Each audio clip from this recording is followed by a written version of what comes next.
Then let us begin. You do realize Cappy's going to take that as a challenge. I'm taking it as a pyre reference. I was about to say he was making a pyre reference. That being said, I will destroy you all! Also, have at me. There you go. Done. I'll have added you. What? Anyway. So when you guys last left off, I think you all did you all crash at Rivo's place, or did you crash at your own places? I think we. Sorry. We had planned. Go. Go ahead, Dave. I think we had planned on crashing at one of our places, and Rivo didn't really respond and went off to his own. So I'm not sure if we ever actually did make a decision where we were going, as I recall it. I think if only so for the ease of the writing that we did being canonical, that Rivo was hanging out at his own place and somewhere else. Yeah, I know that I think we dropped off, you and I were still at the library. So that was the last thing I kind of remember. Right, and you'd been doing various researches. Yeah. Although I'd met up with you, didn't I? Yes, you had joined the rest did of the party and been like, I have a bomb in my throat now. The Empress's daughter has the trigger. Yep.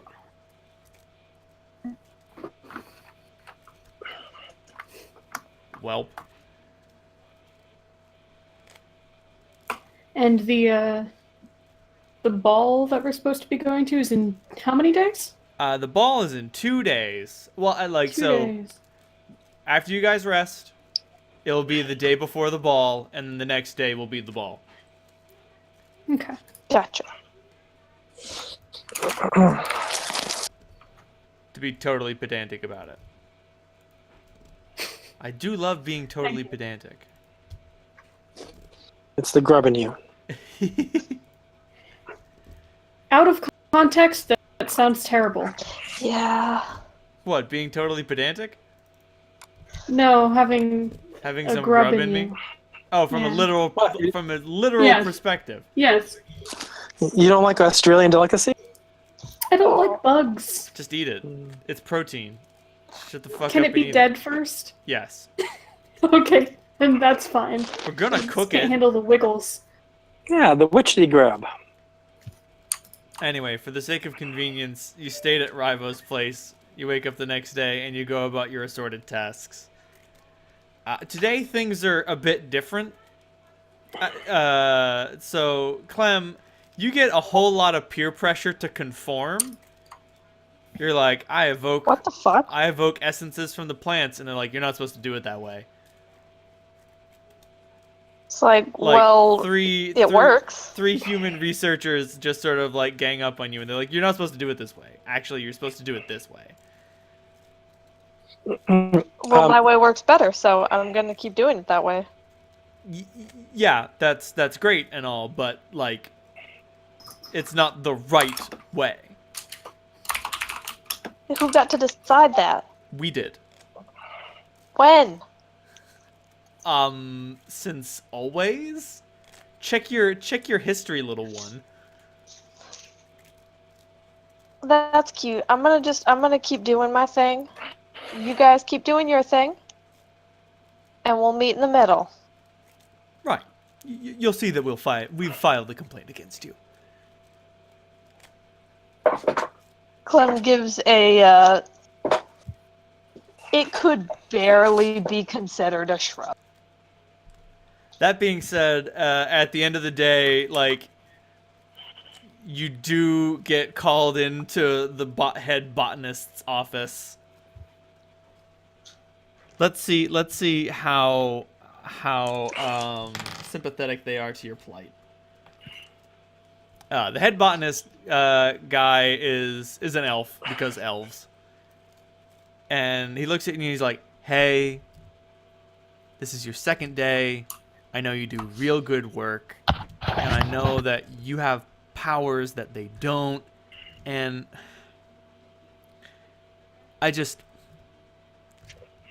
okay, I really like what you do. But if they lobby hard enough, I could lose my position.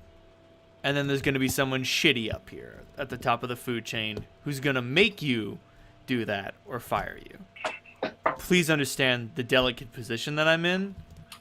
Please just try to toe the line with these assholes. Gotcha. They should stop lobbying then. Thanks. Leave. That's real fucking neato, kid. They ain't gonna stop lobbying. Salandra, same thing. Like you get harassed and harangued about like how you do your research, or like what your research topic is. And like the thing is, you didn't get to choose researching advanced protection from energy sigla. Like that job just got assigned to you, and you can like hear the snickers and snorts from other researchers who are just like, oh wow, new girl gets protection from energy sigla research. Wow, real challenging shit. I will make offhand disparaging comments about their relative intellects and the difficulties of what they're working on.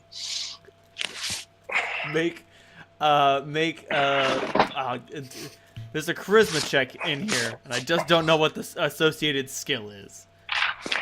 I'm being as mean as possible, so I prefer. When in doubt, Salandra prefers intimidation. Sounds good. It's time for some intimidating remarks.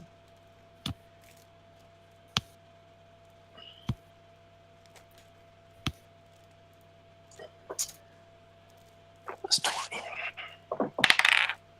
37. I mean, like they shut up, but someone else comes around. A human with like stupidly impressive pauldrons who just says, "Excuse me, man, was that a threat?" No, I simply disparage their lineage, intellect, and ability. Right then. Okay. Well, it's been marked and noted.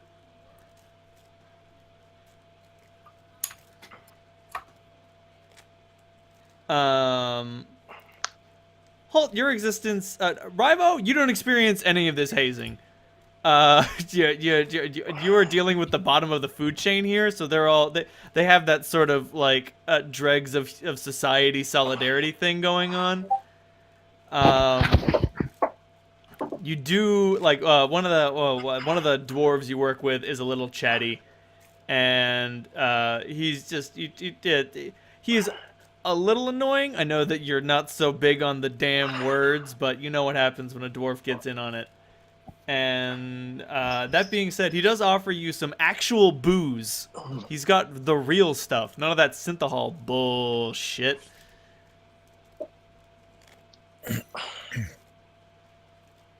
Does Varbo drink? Yeah. Not while I work. Sorry, man. Hey, no problem. I understand. You know, you wouldn't want to lose your temper and all that. I understand you orcs. If you don't mind, I'm just gonna have a little nip here, and if you want to come over to my place, we can work something out. Thanks, bro. And Halt, you have an interesting day. Yeah, what exactly is expected of me? I didn't get the whole rundown of my little eye device. Basically, you're just supposed to follow her around, and you're a servant. You open doors, you pick up heavy things. When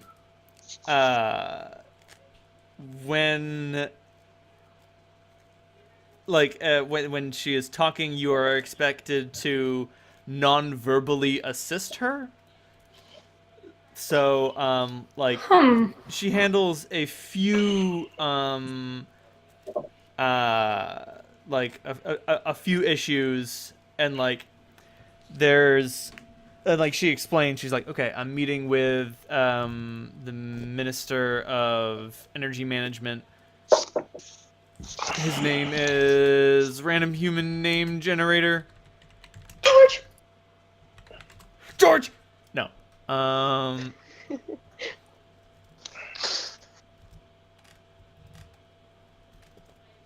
His name is His name is Gorth. No. His name is Morzaz. Look pretty. All right. And you look your damnedest to look pretty. Roll raw charisma. Okay. Well, there goes that off the desk. A 12. Well, you're not as distractingly pretty as she wanted you to be, but I mean, you do your best to show off your best side. Eh. Be pretty is not exactly a thing that I've been told before. Right. And That then sulfurous stench gets in the way. the sulfurous stench. There comes a point where she gets a sort of incoming message, and she's like, "Oh no, I was hoping you wouldn't have to deal with this." Okay. Could you give me a massage real quick?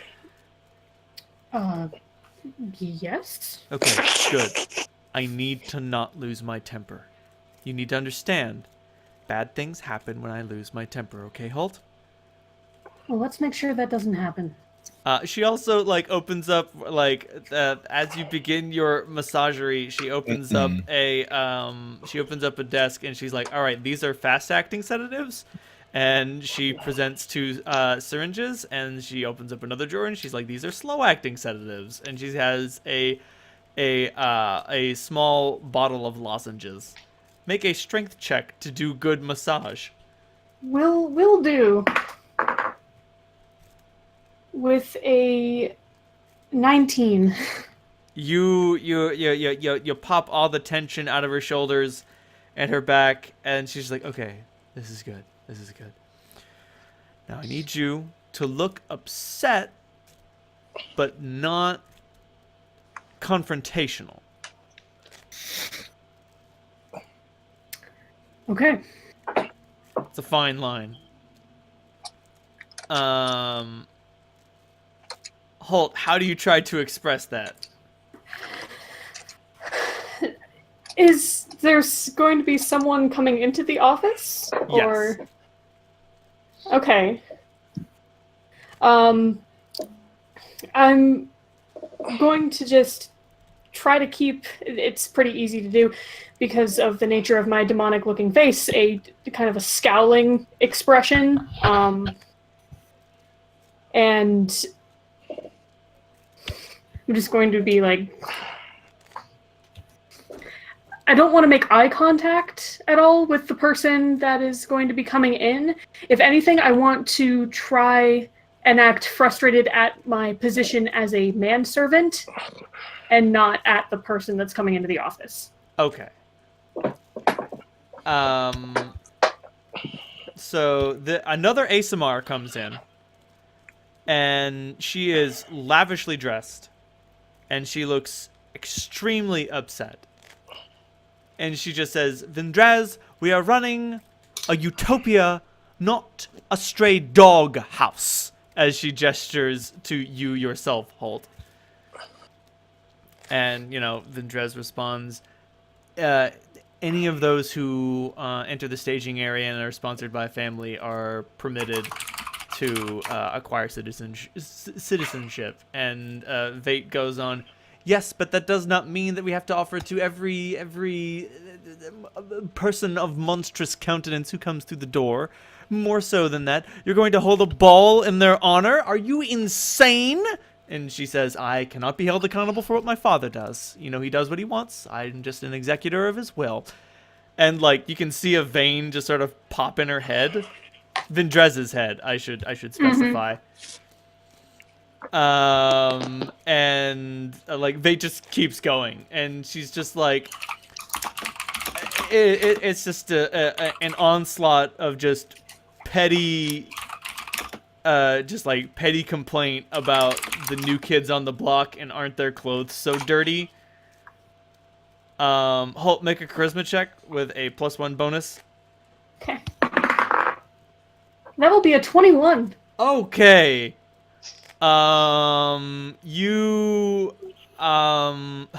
Oh, jeez. I can't even think of, like, what you do. Because whatever it does, like, scares this woman, but doesn't make you seem like a threat. Probably like one of her remarks, like if Vindrez says something particularly underhandedly scathing, I would just sort of like laugh a little under my breath and flash my sharp teeth. That's good. At this. That's good. And they like takes one look at your terrifying countenance and your absolutely mortifying grin and just says, just perhaps we should consider a leash law, and she leaves. And then like as she goes, Vindrez says, could you please lock the door, Holt? Yes, of course. I lock the door. You lock the door, and she goes into another room, and it is difficult to describe it is difficult to ascertain exactly what is going on in there based on the sounds you're hearing. Screams that you're familiar with. But the smell of brimstone and the sound of burning flames that you're not so prepared to deal with.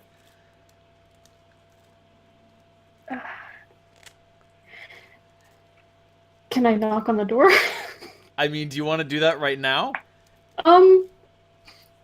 No. If you want to brave that fire, you go right the fuck ahead, boyo. I am kind of curious. I had sort of assumed that she had been a, angelic type. This is not what I was expecting. I will knock on the door. You knock on the door, and the door slams open, and the visage before you is like. So Vindrez's clothes have sort of been like torn to shreds. The room that she's in appears to be this sort of very small, like panic room almost. Not even a panic room, like a panic vault. And the insides are scorched, and she looks at you like literally with flames in her eyes, and she just belches forth, "What the fuck do you want?" as flames go flying out of her mouth all over your body. How much fire resistance do you have? I have 5. That is not enough fire resistance. Okay. It is not enough fire resistance. You take 6 fire damage. Okay. And she her arm whips out from her side and wraps around your throat. Okay. What is your CMD? My CMD is 28. You get grappled. Okay. And like, for being such a small girl, you didn't expect her to have such an iron vice-like grip.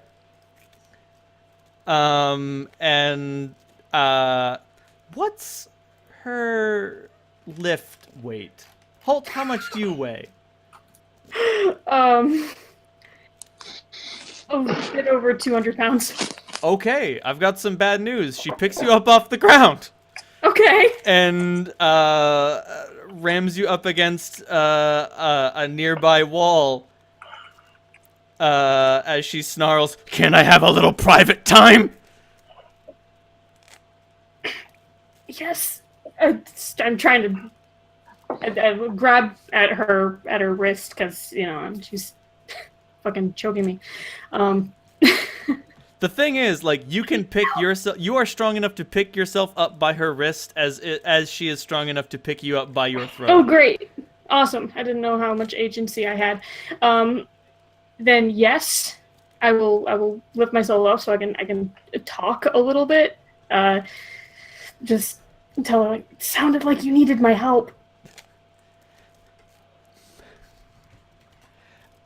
She has another sort of bizarre temper flare as she screeches, "I don't need anyone's help!" Do you have any sonic resistance? I do not. What's that part from Skyrim where Ulfric Stormcloak screams the High King of Skyrim to pieces? Yeah. I mean, that's what she's trying to do to you. It's not nearly as effective, but you take 16 points of sonic damage. Okay. I suggest you find a way to de-escalate this situation. She had sedatives. Where are those in the room? Her sedatives are in her desk. It's not near enough that you would be able to, like, reach into them. But if you were able to break her grip, you would be able to get them pretty easily. Then yes, I would like to try and break her grip on my neck. Roll against her CMD. I would love to. And I add my CMB to it, right? Yep. Okay, that will be let's do some quick maths. 26? 26. That is insufficient. Shit. So how many points of constitution do you have? 20. 20 flat? Yeah. You can hold your breath for a very long time. Okay. I should let you know. That's a good thing to know. These are good things. This is good information. I also have endurance. Endurance, also very helpful. That being said, so that only takes up your standard action. You can... I suggest you employ perhaps some more tactful words.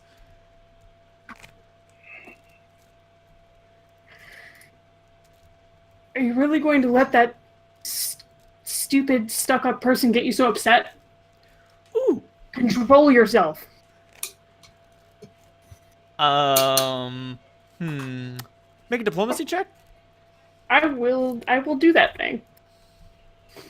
It's not so great a bonus anymore. No. A 15? A 15 is good. Okay. That's good enough for her to release her grip. As she starts screeching, "She didn't get under my skin! Not at all!" She turns away from you, so you only take 1 point of sonic damage from the outburst. Okay. Like, objects in her room are shaking, and just, like, it seems as if the things in here are made out of durable, like, some sort of durable material. But, like, you can hear fabric ripping from the other room. Ooh. And, like, the entire room is, like, rumbling. Not, like, full-on shaking like an earthquake, but, like...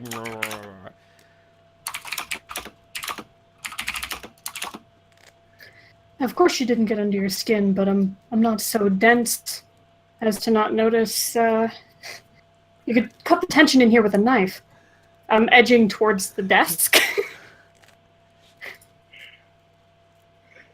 Make a stealth check.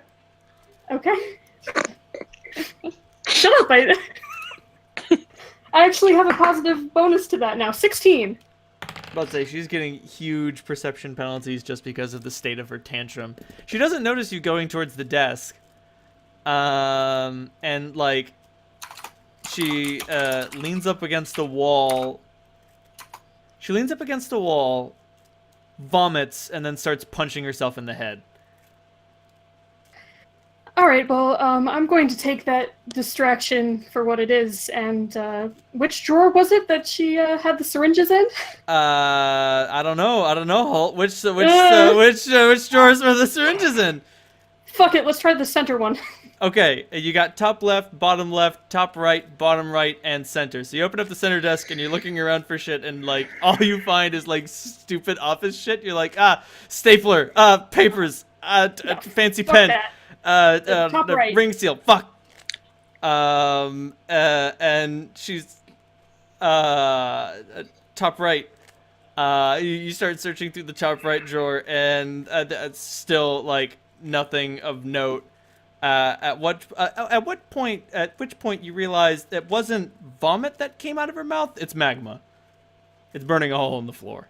Oh boy. Oh boy. Yeah. Okay. Top left. Top left. Oh, there they are! There they Oh are! God. Please tell me that they're loaded and ready to go. Absolutely, and you know how to use these things. You've been around I enough do. drugs. That's great. You don't know whether to put it in her arm or her throat, but you figure throat's a good place to start. It'll be quicker that way. Right. Yeah. I'll go right up to her and just be like, "Forgive me for this," and try to. She's sort of like not in any condition to defend herself, so yeah, you jab that shit right the fuck in, and she just like, she's out, done, instant, game over, Okay. game over, man. Limp in your arms. All right. Oh boys, they're a mess you need to clean up now. Yup. In that little panic room, is it like blank? Is there like some sort of sofa or chair or chaise lounge? There is a chair-shaped like impression on the wall. Okay. Like everything in there seems to be made out of the same material. Adamantine is like a metal, but it's usually a type of stone. You don't know exactly how to identify whatever this chamber is made out of, but it seems to be durable as fuck and extremely resistant to elemental harm. All right. I'd like to carry her in there and put her in the little chair space. And A little expediently. right. So you do that. There is still magma burning its way through the floor. Exactly. Let's address that, shall we? Strangely enough, it's not so hot that you couldn't actually touch it with your bare hands. Heat resistance, am I right? Right. Yeah. No. It's great. I guess I should. If I can do that, then I have nowhere to put it but in the adamantine room.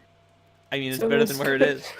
Exactly. Scoop it up and put it on the floor in there. I mean, That'd like, be in great. the same way that you can carry something that's way too hot in your bare hands as a normal human, that's how it goes as a hellbred, except, like, it's a sort of, like, disembodied pile of magma instead of, like, I don't know, like a hot bagel. Gotcha. Yeah, if you didn't have heat resistance, this thing would just, like, be burning through your hands. So now you need to clean up that problem on the floor. Okay. And you have no idea what's actually... So, like, her office is right... Like, her office leads into her, like, living quarters. They're right next to each other, but, like, they've been separated for, like, you know, separation of business and play and whatever. Great. If it leads into her living quarters, would that door be open? It is not open, but it is unlocked. That's what I meant. Yes. If I just need a basin, some sort of water to extinguish things. I'm not going to pee on her office. Do it. Salandra, thank Piss you. on the floor. Sulfurous urine. Yeah, that'll Anyway. really sell the whole "I'm not a dog." Right? You That's me. you fabricate a basin and draw some water because there's a pump. All of these homes have their own water pumps inside. That's cool. You get to fixing that, and then the worst imaginable thing happens. Oh no. Ding dong. I'm going to close the door to the panic room, Got it. and I'm going to answer the door. Oh, Jesus Christ. Halt, I want you to tell me who the worst possible visitor could be. Probably Doskius. So you open up the door and there's Duskius on the other side. I regard him with the most professional look. Like I have my arms crossed behind my back, like a butler, and like, good day. How may I help you? Oh. I see they've given you a proper station as professional bootlicker for the Empress. Or the Emperor's daughter. In any event, is she in? I don't see her. She is not available at present. May I take a message? not available? These are her office hours, correct? I believe so, yes. She stepped out for a moment. Stepped out. Yes. Interesting. Interesting. Anyway.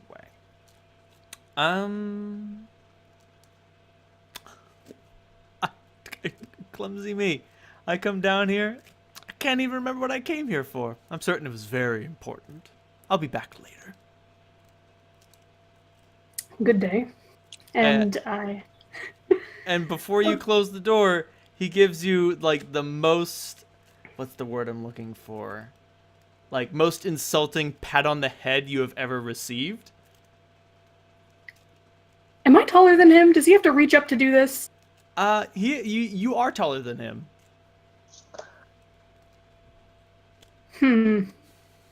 I give him a toothy sort of like half smile, like really you're doing this? Really? This is happening right now? This is happening to me? Is this what my life has become?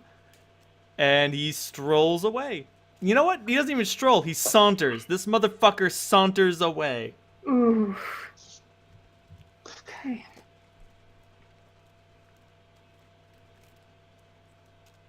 This isn't worth it. I just sort of say to myself, like, trapped on this mountain, got a bomb in my neck. Why did I come up here? Who thought this was a good idea? Ass. Whomstead of the fuck? Anyway. Holt, what do you do now? What's the state of this office? The state of this office is, it's not quite trashed. Okay. But, like, everything is distinctly out of order. Like, everything had been just so at the beginning of this day, and because of the rumbling and the small gravitational disturbances, everything has sort of moved a little bit. There's no longer anything burning its way through the floor, but there is a gigantic black spot that you can't seem to wash out. Get a rug! That's not a bad idea.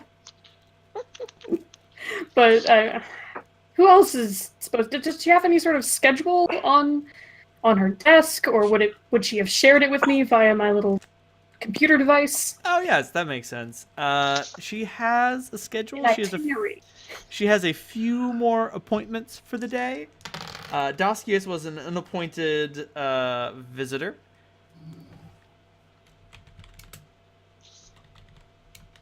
Do I have any editing power over this itinerary? Oh, fuck no. Okay. You're only allowed to know what it is. You're only allowed to know what it is insofar as this is what you need to prepare for, idiot. Next is the next person she's supposed to meet is Umir Daud Opalshield, who has some sort of appointment regarding a secret weapons project. You don't know nothing about that. And the final visit of the day is from her father.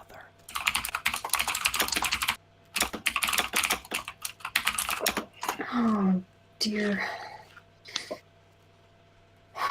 Okay. I don't know. These projects, what do I do? Can I check on her in her little panic room? She is snoring happily. Okay. That being said, her clothing is in utter disarray. This is a problem. Can I go back? This is a terrible idea, but I don't have a great intelligence modifier, so bruh. I'm going to go into her living quarters and grab a couple of things for her. Does she have a wardrobe? She does have a wardrobe. All right, I'll grab something out of that. It's mostly like incredibly ornate and complicated gowns and dresses and things like that. Very easy to destroy. I'm going to just grab one at random. Sounds good. And leave it in the panic room, draped over any other article of furniture. Nope. There is No? a chair there, like, presumably for the purpose of, like, sitting down and calming down. There's a handle next to it. All right, that'll do. Oh, dear. I've got to come up with some sort of excuse. Seriously, you either need to come up with an excuse or find a way to rouse her. The Umir Dowd will be here in 20 minutes. In 20 minutes? In All 20 right, well, minutes, halt! Oh, shit! Alright, well, she has a desk full of sedatives. Maybe she has other stuff in there, too, that could also help with recovering from such episodes. Let's go back and rifle through my boss's desk! Hey! Which drawers are you looking for? Top left? I haven't checked the left side. Yes, you did. The top left had I the did? syringes in it. Okay, bottom left then. The bottom left has the slow-acting sedatives, the lozenges. Oh, I see. Bottom right. Bottom right, the only drawer you haven't checked. The bottom right drawer has a picture of her father in it. And, wow. Aspartine was quite the strapping young man in his day. But, like, that was literally a lifetime ago. There's a picture of like, you know, there's a picture of him as a young man.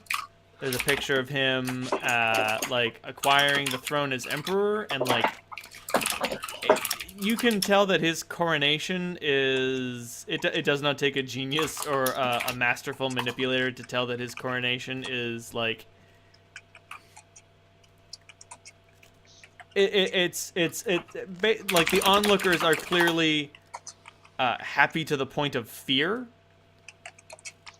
Do you remember when Kim Jong-un died and like the professional mourners looked scared that they weren't mourning hard enough? It's like that. These people are scared that they're not cheering hard enough to their new emperor. Okay. And then there's another image of Aspartine as an older man and an actually quite older elf woman. You don't recognize her at all.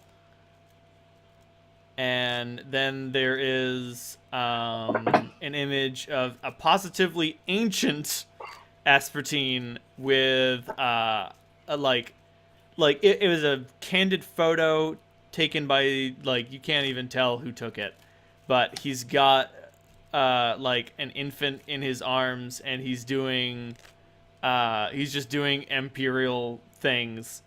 And he's just pointing at someone as if to indicate that they're supposed to take a turn to speak. But it's very clear that he did not know someone was taking this photo. And then the last one is a much older Vindrez, like arm in arm with her father, and like he's once again bound to the chair, and he is not as ancient looking as he is now, but he still looks old as fuck. As Solandra put it, for 144, he's aged downright gracefully. How much time did I lose looking at photographs? You lost about 10 minutes looking at photographs, you do. Shit. Okay, can I try to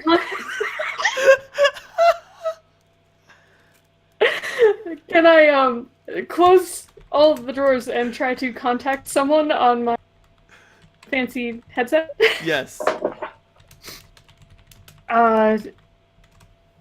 Clementine? Clem, you get a message from Holt. He has a pants-shitting terror look on his face. Hey, Holt, what's up? I may be experiencing a tiny bit of a situation. Are you available to leave your post? Clem, you're not. You have another hour of a giant Venus flytrap milking. They might be kind of mad if I leave. What's happening? Do you think are your animal messengers smart enough to go and retrieve something from my quarters? Clem, you can't have any animal messengers right now. You could send Toby. I can send Toby. Actually, Toby has like 11 tricks and an intelligence score of like. Doesn't he have like an int score of like 8 at this point or something? Like something stupidly high for a goat. Yeah. Yeah, Actually, but he knows a fuck ton of tricks. yeah, like Holt, if you're able to accurately describe what this object looks like, Toby will probably be able to actually go get it. I just need him to bring me my healing kit. Yeah, okay. He's on his way. Thank you. Good luck. Thanks. I fiddle around for like a good 30 seconds trying to figure out how to close the call. Clem also doesn't know how to close the call, so she just is kind of like going about her duties. I'm just gonna keep going, presumably, so this will end itself. It never will. Okay. Holt, Yeah. you cue into a live feed of Toby, and man, you've never seen a goat run, but this goat is running. Oh, what a good boy. And like, blessed goat that Toby is, he comes to your quarters, presumably like following your scent. You have no idea how he figured out which ones were yours because he's never seen them before. He can't get the door open, but he gives it a brutal headbutt, and the door just opens. Not like it's a sliding door, so it's not like he breaks the door off its hinges or whatever. Just like he headbutts it, and the door is like, I guess I'm supposed to open now. And he runs in, grabs your health kit, runs back, apparently follows your scent all the way to you, and then you hear the sound of a panicked goat on the other side of a door. All told, this has taken 5 minutes. Oh, what a good boy. I open the door and give him chin scritches. You give him a chin scritch, and he just shoves the healing kit into your hand, and like nudges you away. Like, I know you're doing something important. I can sense the urgency. Okay, thanks, bud. And I'll close the door, and as you had reminded me a very long time ago before, healing kits have smelling salts. Hell yeah, they do! So, I'm gonna use those on Vindries. You slam that bottle underneath her nose, and she's like, ah, God! Oh, hello, Mr. Holt. How are you doing today? Oh, hey. Good, that worked. I wasn't sure that it would. I'm terribly sorry for, knocking you out. 8 intelligence. That's comparable with Holt. It's my intelligence score, yes, thank you. Thank you for reminding me. Holt and Toby go out to dinner. Conversation sterling. Yeah, we both got horns. Great, we have so much to talk about. I like scratching too. Wow. I wish I was a goat. I could sweep up my poo. It's very clean.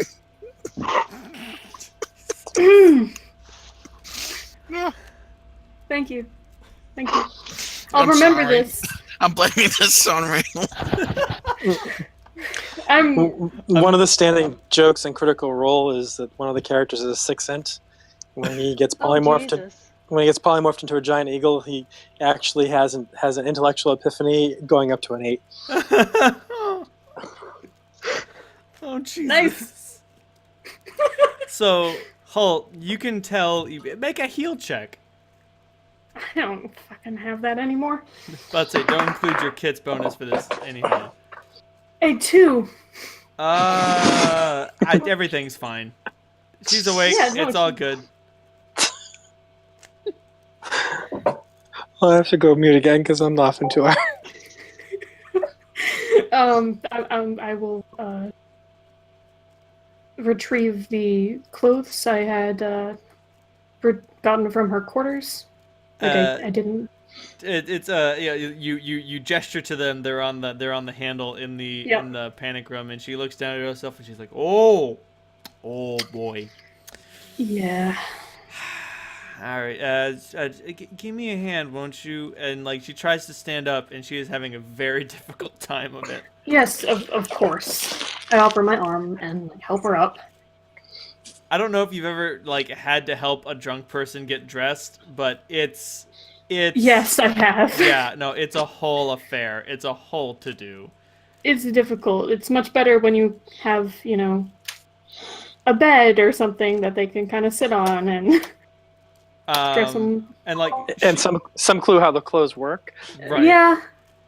And like, she strips without shame and starts like trying to crawl into this dress, and you can tell that she is struggling with it just as hard as you are to struggle to understand it. But she just keeps chuckling to herself. I don't mean to. Well, you have a meeting in about 5 minutes, 3 minutes. 2 minutes. Is there a little countdown timer in the corner of my glass? Well, you've got your 2-minute warning, so now the 2 minutes is counting down second by second. Like in your head, you can count. Okay. Oh, good. I still can count with an 8 intelligence. You can. Great. To 10. No, with an 8 Beat you up, intelligence, kid. like you can count up to like 1,000, but any higher than that, and you kind of lose track. I think 20 though. Fingers and toes. Fingers and toes. No, that would be like 6 intelligence is like I can count to 20 fingers and toes, and 4 intelligence is like I can count to 5, one hand. Like switching your attention from one hand to the other to get from 5 to 6. That's too much. There's a dwarf coming from a secret weapons project. Expediently, do you want me to try and stall him? No. Bring him in. I can handle this. Perhaps. I am the Emperor's daughter, I'll have you know. I am an ASMR descended from the line of Marduk and Kira themselves. You think I can't handle the dwarf, Halt? No, I think that you most certainly can. I just think you're not at your best currently. And she gives you a light slap in the face, and she's like, "You're damn right I'm at my best. You're damn right I can handle this."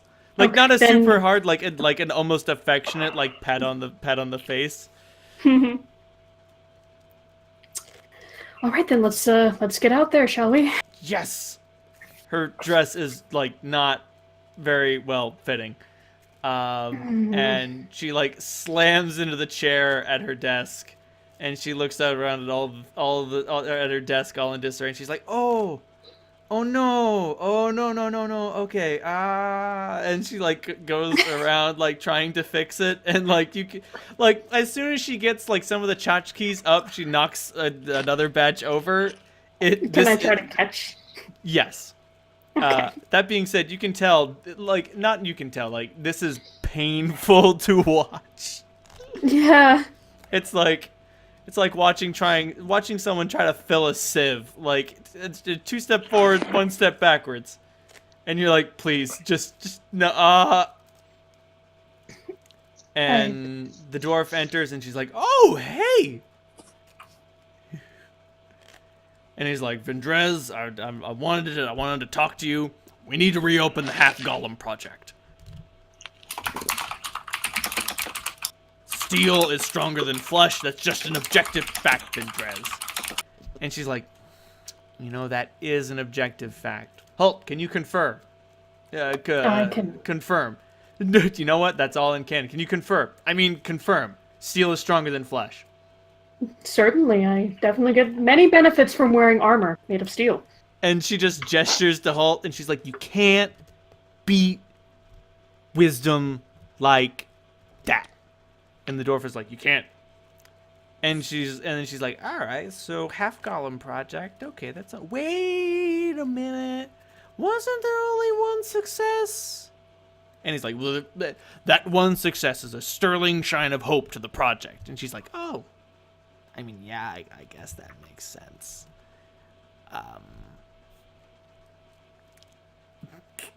Halt, you might want to step in here. Yes, so, what exactly is your proposal, sir? And he's like, well, just... he looks at you like, why the fuck are you talking to me? But... And like, he looks at her like, why the fuck is he talking to me? And she's like, fucking, why the fuck aren't you talking back to him? What are you doing? You're dealing with the hand of the daughter of the Empress. When he talks, you listen. When he makes shadow puppets, you watch. You know what? That's what actually comes out of her mouth. She has no impulse control. Not right now. She is high on fucking horse tranquilizers. I mean, fuck it, horse is too tame. She's high on bullet tranquilizers. And he's like, well, it's a simple procedure wherein a subject willingly or opportunistically acquires golem-esque limbs. Someone could volunteer to have an arm lopped off and replaced with a stone or metal replacement. An interesting concept, I must admit. But you said you only had one success. Well, I mean... How many experiments did you have? And she's like, oh yeah, how many times did you fuck this up? And he just looks at it like how crash she's being and how on point you're being, and he's like, there have been 37 failures to date. That's a lot of failures, my good sir. Only 35 of them were fatal. And like, you just think, and you're like, only 35. Can I roll an intelligence check to do a percentage in my head? You can. I rolled a natural 19 on that, so 18. Oh, you figure it out. You're like, that's like what? That's like 95%. That's like 95% total failure, 3% partial success, and 2% absolute success. Now, all I'm trying to say is that my lady's time is valuable. So did you come with a proposal on hand? Your costs, your resources needed, your budget? Well, we'd be able to figure Please. that out after the project was reopened. No, I may be new to this city, but I do have extensive experience in the World Bazaar, and if anyone came looking for money for a business proposal without such numbers on hand, they would be thrown out onto the street. So what I'm merely saying is that you make another appointment with Vindris and come back later when you have all your ducks in a row. And like, he looks at you apoplectic with rage and just says, listen here, whelp! And she says, no, you listen here! He said a lot of really smart stuff. And he's dumb! So you gotta be dumber than him, so get out of my office! I denied! And she like slams her fist on a table, and then she realizes she doesn't have the thing, and so like she reaches over for like a thing that has denied on it, and like grabs a piece of paper and just slams it, and then realizes it's the wrong piece of paper, and then finds his proposal, and then just slams denied randomly on it somewhere. It's probably upside down. It's upside down, like it's, and she just like throws it like in his general direction, and he just storms out in a huff. I give her like an apologetic smile. Like, that went great. And she like leans over on her chair and like grabs hold of your torso, and she's like, thanks, Hope. You're pretty. Oh, thank you. I'm going to try to gently just put a hand on her shoulder and lean her back into her chair. I'm tired. Can I take a nap? I'm gonna take a nap. Can you take me to nap? Can I check the itinerary? How much time is there before her father arrives? There are 20 minutes before her father arrives. It's her father. I'm sure that he... yes. How about I help you to your ears? Thank you. Okay, do you need me to carry you, or can you walk? She nods. Roll sense motive. Sense motive is a 14. You can tell that she could probably walk, but she definitely wants you to carry her. Okay, let's bridal style. Let's do this. And like before her head hits the pillow, she's already asleep. Okay. I hope you kept those smell salts handy. Yes. I will definitely get my healing kit out of the panic room, check everything's in order, put it on the desk. And then you just sat there awkwardly standing for 20 minutes. Yeah. Unless there's something else you wanted to do. Not really. I don't want to fuck up the disarray of everything, because what if I put something in the wrong place? Would that be worse? Is that worse? Is that worse? Do I leave it in or do I take it out? Yep. So we're just going to do nothing. So, got it. 20 minutes later, there's a buzz at the door. I will answer the door. You answer the door, and there is Emperor Aspartine in his great big chair. Hello. I'll open the door wide and give him a polite little bow. Good afternoon. Good afternoon. My daughter is expecting me?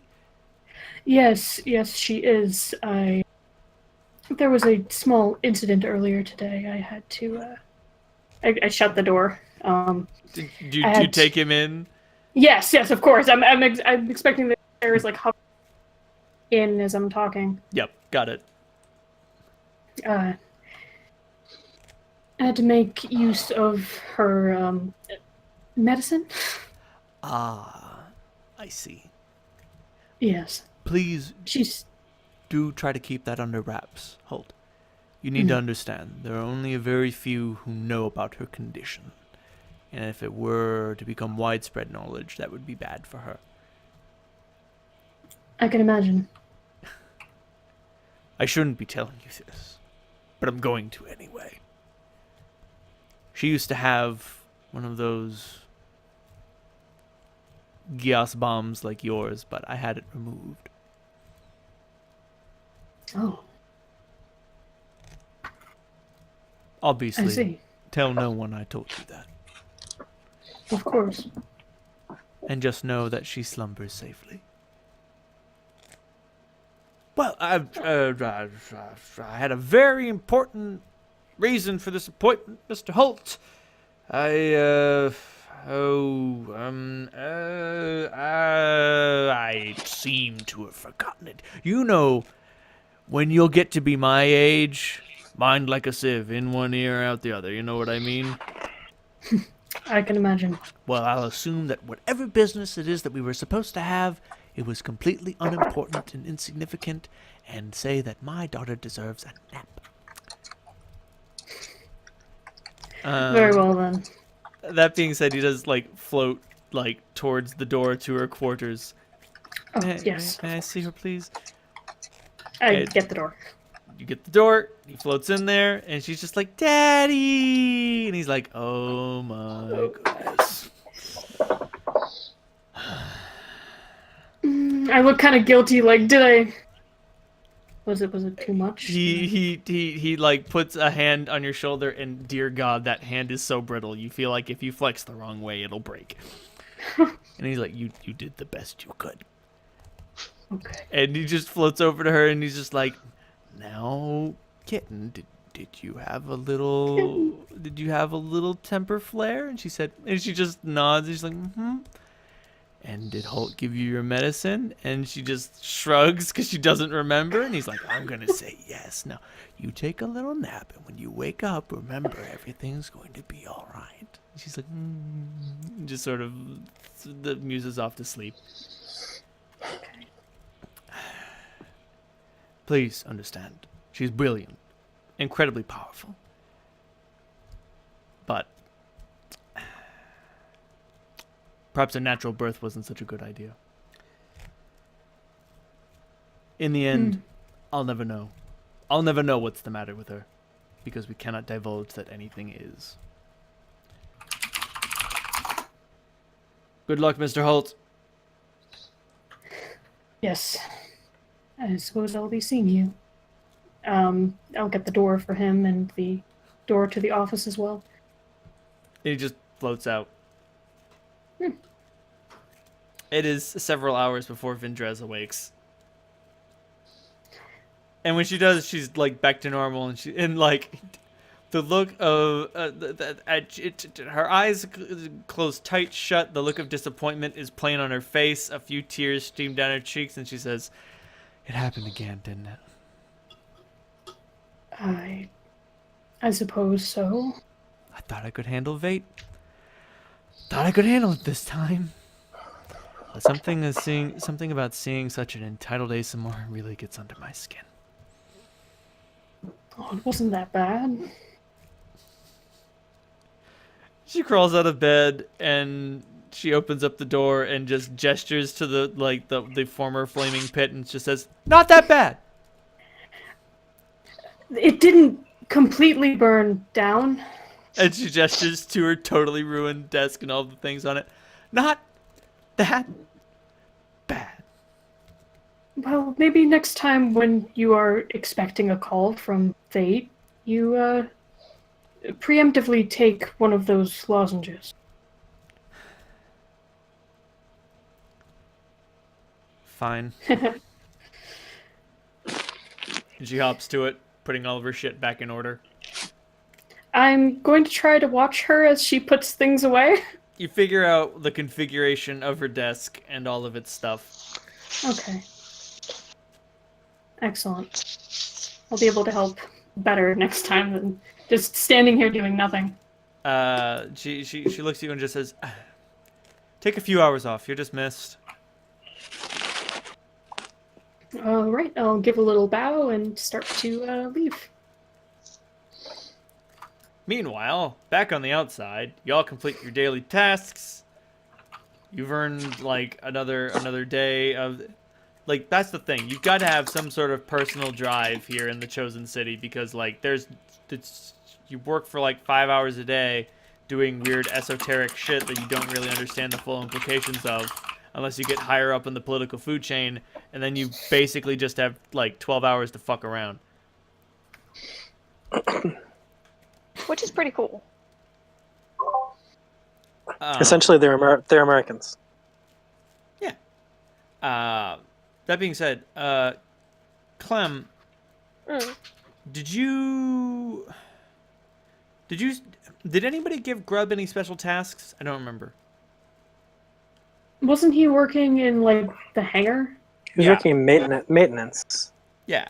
He was working with weird machines. But do you mean special tasks for us? No, whether you had any special tasks for him. I don't remember what you've told him or what you haven't told him. I don't think we've gotten a chance to talk to him about the architects. Yeah. Okay. And frankly, it's the less we talk, the better in general, because the presumption I'm making is that everything, we're just assume that everything that we say, no matter how we say it, is going to be overheard by someone. Presumably the worst person possible. I've got some bad news. All eyes are on you. If you think Doskius doesn't have 8 spy satellites up your ass right now, you're wrong. No, I was saying exactly that. That is exactly what Salandra says. Good. That being said, things will get difficult unless you find a way to translate commands or requests to other party members. So I am. One of the things I'm going to be doing is, you remember we discussed last week. I'm researching the Black Bladed program, Right. seeing what I can find out about that. Because essentially, what I'd like to know is how private my communications will be. Your communications with Brother are actually very private. His connection with you is anomalous because he is quote unquote incomplete. You realize like more and more as you read about the Black Blade project is the blade is supposed to supplant the user, not the other way around. Interesting. So like Brother's attitude towards you is anomalous. He's supposed to be owning you, but like you would What never. about the case? What's the case then with Selene? You would never accuse yourself of owning Brother, but there is very clearly like a sort of like Brother is at your behest. Although you may treat him as an equal and you treat him with a very friendly manner, he always defers to your decisions about things. As near as you can tell, a finished Black Blade is supposed to work the other way around. The blade calls the shots, the body does what the blade wants it to. What does that mean for Selena? I don't know. That's interesting, brother. For the first time, and I don't know if it's for the first time, but it is very rare that brother experiences fear, and he is experiencing it at this moment. Well, maybe getting you isn't the best idea after all. Yes, no, perhaps I would prefer it to be incomplete.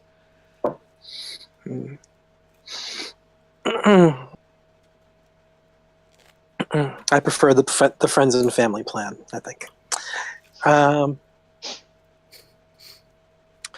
So, if brother were to talk to someone else, would that communication also be private? It would, but you're going to be playing a very bizarre game of Pass the Blade. Mm-hmm. Well, I mean, I don't have to pass the blade. I mean, you'd have to hold it out, and then someone else would have to touch it. Yeah. And then you guys would play a very bizarre game of telephone, because I will tell you straight up, like, Dave, you send me a private message of what you want to say, and I will tell them what brother tells them. Oh, it's gonna be so awkward. Like, brother will obviously try to translate your message as best as he can, but every once in a while he gets a little opinionated, he warps things around. He obviously cares for you more than he cares for any of them. He only rightfully so. Right. Also, like, he only acts so powerfully in their defense insofar as he knows that it will make you upset or sad if they die or are hurt. Well, brother's is basically a nice entity. He did acquire his morality. Well, yeah, he's more of a big picture morality guy. Sorry. Like Salandra, so since he kind of acquired that from her. He's also definitely, as an object, he's a bit more machine than you are. You're like, I like these people alive because they're my friends. And he would alternatively think, I like these people alive because they make the world a better place, sort of, I guess, kind of, whatever. Oh, yeah. In any event, if you would like to send any messages surreptitiously, you need merely send me a private message as to what you want to say to who. Clementine, have you ever had a chance to see some of these engravings on brother? Feel the texture of them. It's really quite interesting. It feels so sensitive and alive. I touch a sword. You touch the sword. Touch. And then, like, making conversation. Did you carve these yourself, or were they? Well, I kind of grew them. Did you pick? I believe it came from somewhere in the depths of my subconscious, combined with some of the inherent qualities of how brother was. We're kind of a mixture. That's really beautiful. We grew up together. And do I send messages back? You will send messages back to me, and then brother will translate them to Salandra.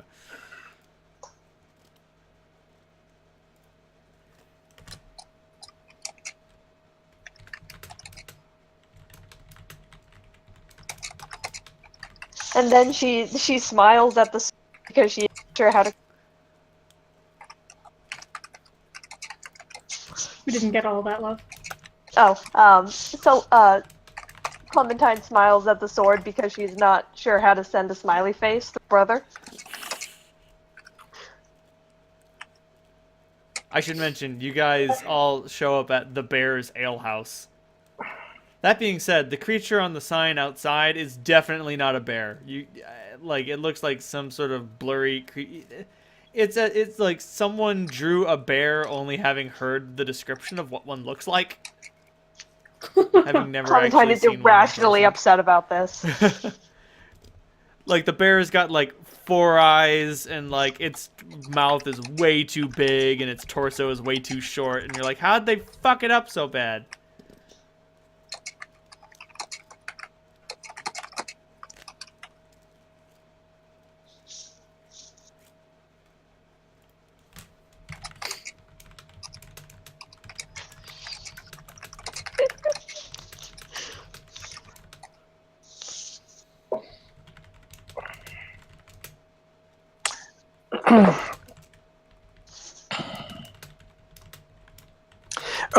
Hey, the other thing I would have been researching today, Ronald, was teleportation within the dome.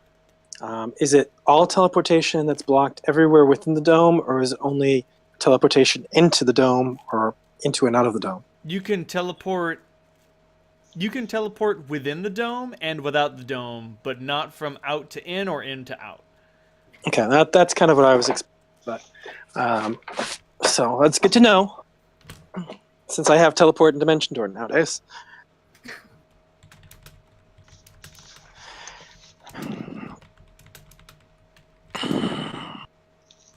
Hello, monster. Oh, fuck. Come on. You good? Yeah, he just did the thing where he just 17 pounds ribs. Hmm. Don't. Do not.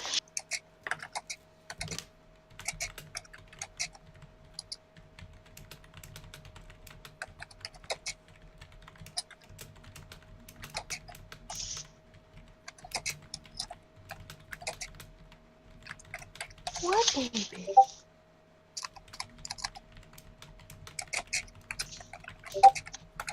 God damn it. Oh, God. It was a white suit. That's true. I so planned that. You son of a bitch.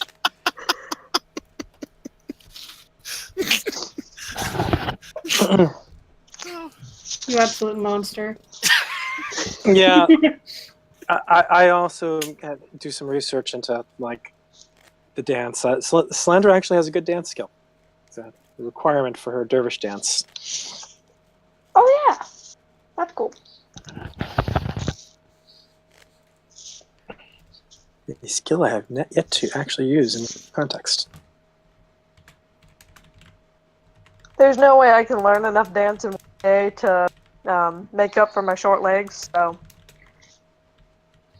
I'm confident I'll be able to not mess up too badly. I've danced before. Come on.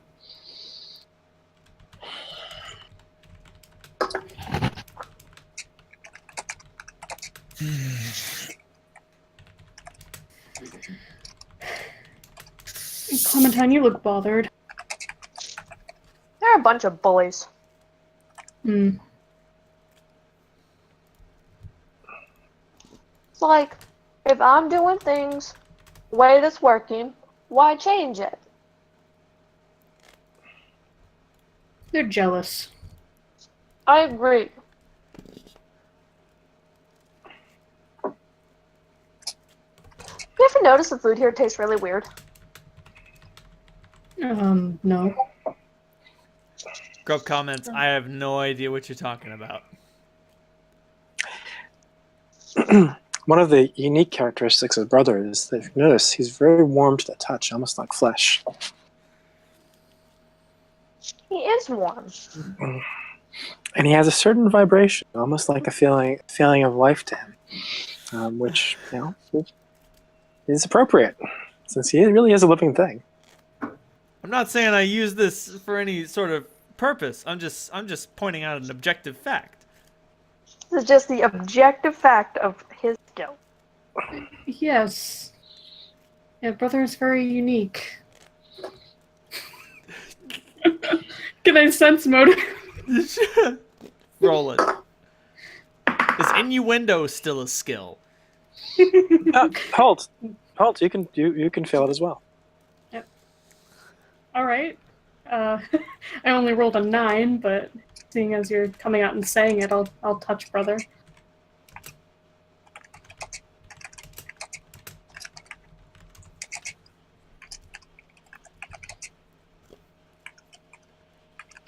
Hmm. You can be quite rude.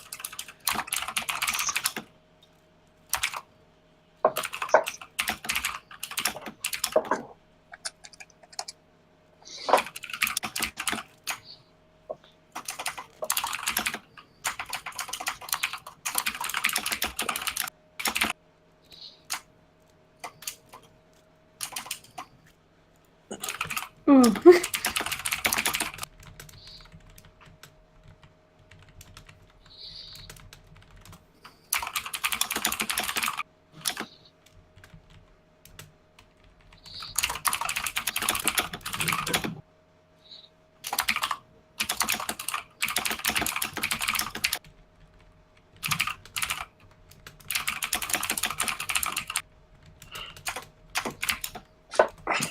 Also, you have to understand, Salandra.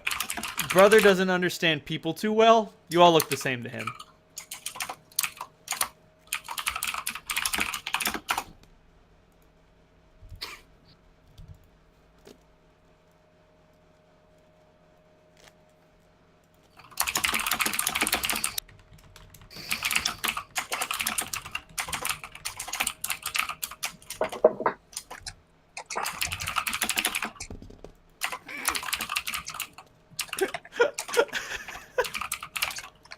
And now, like, Pidge or Holt, you guys can try to send messages to each other, but I will tell you right now, brother will butcher those messages because they don't involve Salandra, so he cares about them less.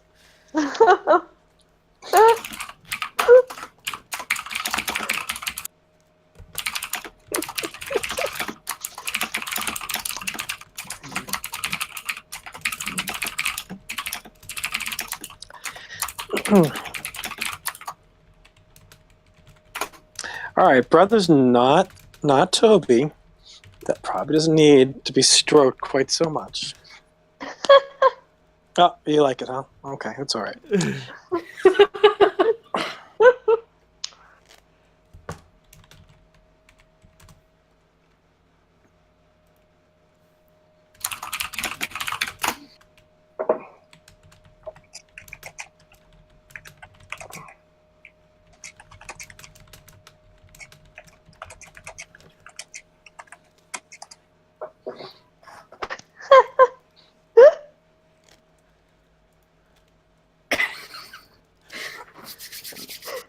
Oh, my hands are.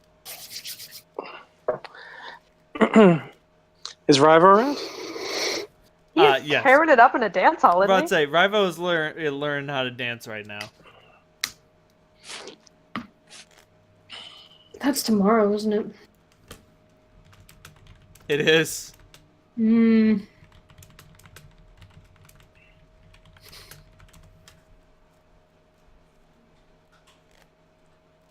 So I'll give Riva a chance to caress brother's intricate hilt at some point.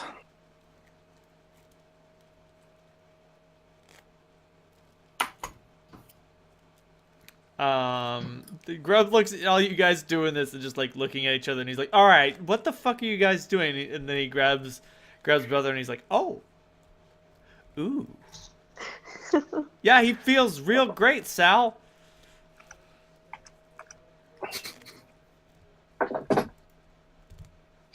Yeah, it's a little bit of a tingle to the touch.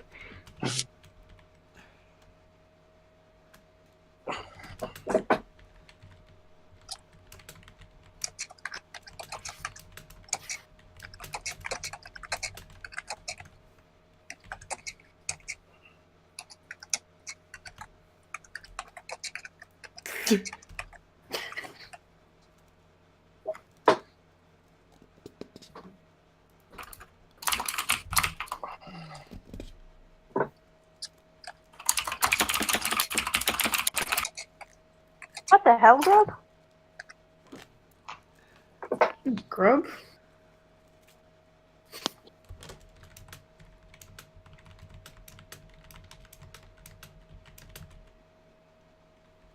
How's your day been going, Grub?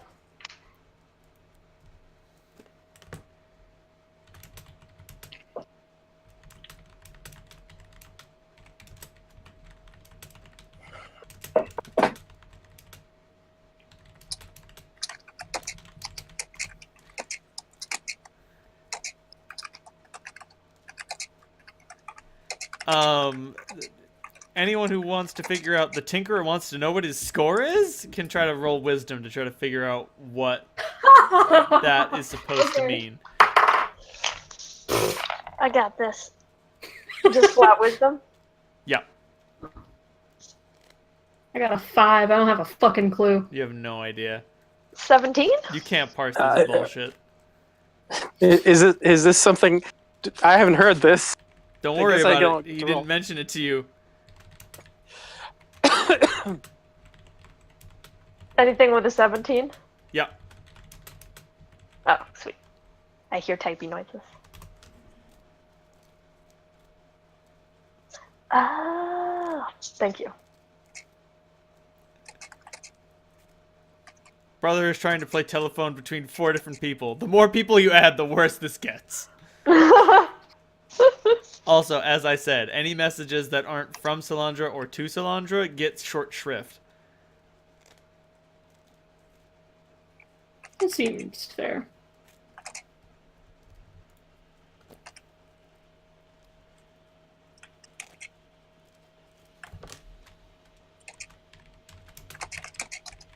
Grub, are you gonna have fun at the dance tomorrow? I'm gonna do my best. You know what I mean? Yeah. I got 2 left feet, but, you know. Christ, I'd Maybe really you should rather build be yourself anywhere a right else. foot. Well, I'll dance around you attractively. Thank you.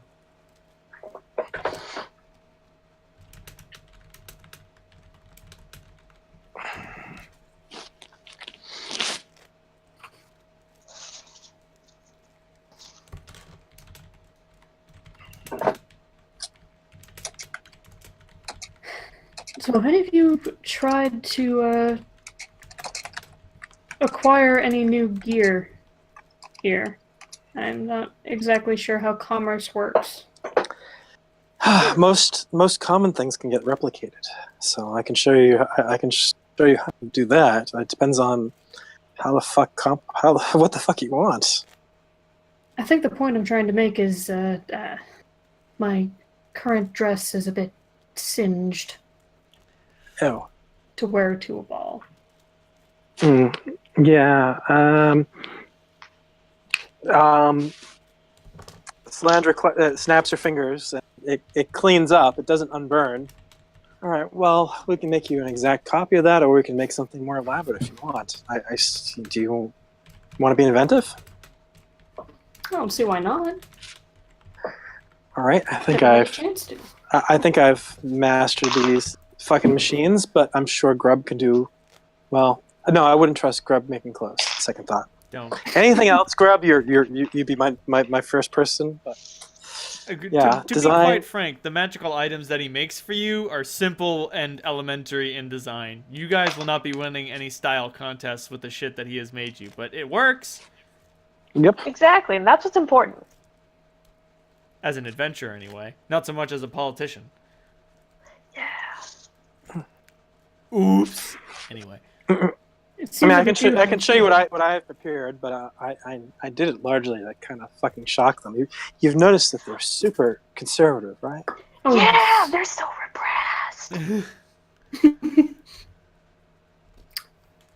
well, there he is. Hi, Rivo. Rivo. All right. He's looking flushed Everyone, and sweaty. Hey. well, Rivo looking flushed and sweaty is such a normal thing, given the amount of workouts he does. It might not. Yeah, it might not raise. unusual. Yeah, it may not raise a flag. Rivo. Everyone was taking the opportunity to admire brother. He's kind of had a bit of an epiphany lately, and it's just just feel the texture. It's changed. Rivo, do you touch the sword? Is there anything I can bash it with? Your fish. So he's not actually like handing it to me. No. No, he's just holding it out.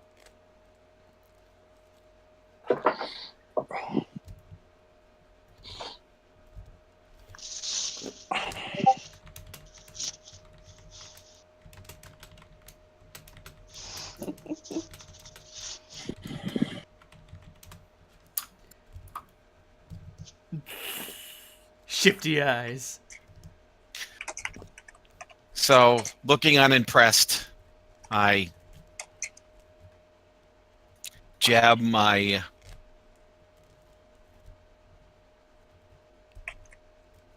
no. I'll slide my left middle finger along the edge of it, slicing it.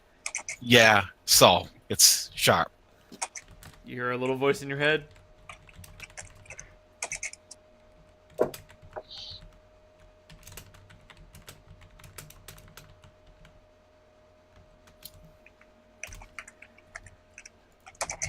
Yeah, and brother's a little bit more for nowadays. Sorry, you cut out there a bit. I said brother's a little bit more than. Yeah. Sharp.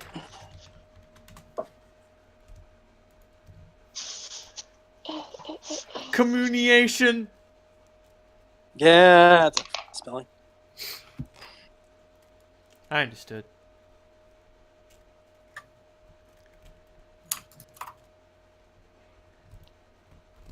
Thank God you're as wise as you are, Pidge.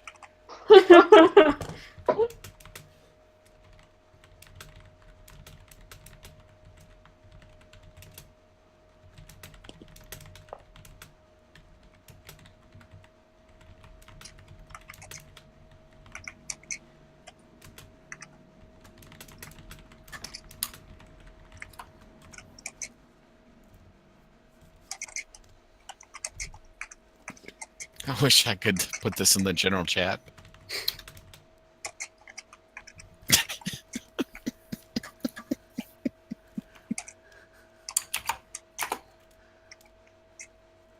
Oh, thank you. Sorry, I wasn't sure if, like, when people touch the sword, if they get, like, a backlog of... Nope. Oh, okay. Gotcha. You send brother a message, and then brother looks at the person you wanted to send that message to, and spits out something that is roughly equivalent to what you just said, but often cut in shorthand and obfuscated through a little bit of like, oh wait, what's your name? I don't even remember. Who are they talking about? The blind one. Yeah, that guy. Gotcha.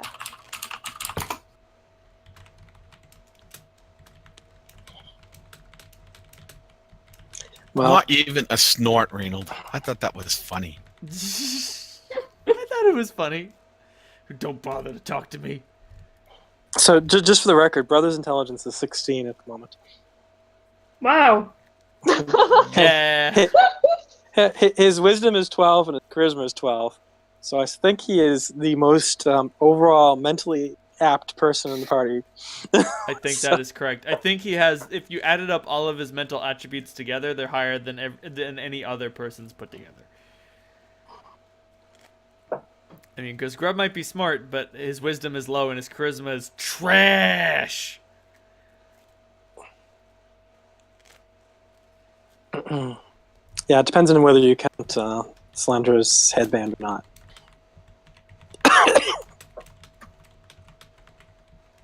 With the headband, I think it's around the same.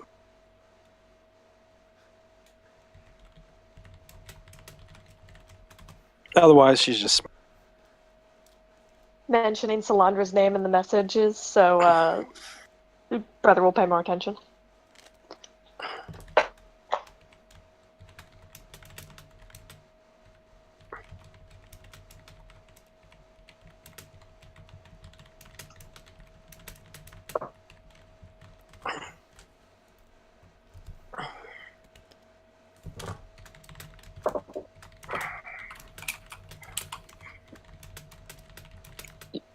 So is Rival really going to be wearing a white pantsuit?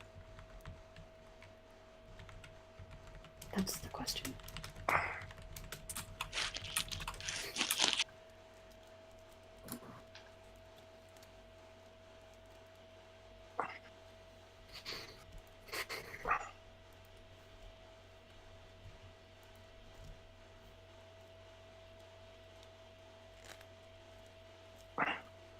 Okay, so not getting any responses back.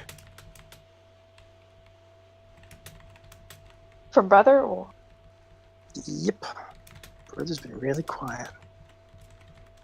We're giving him a lot to think about. Sorry. Okay.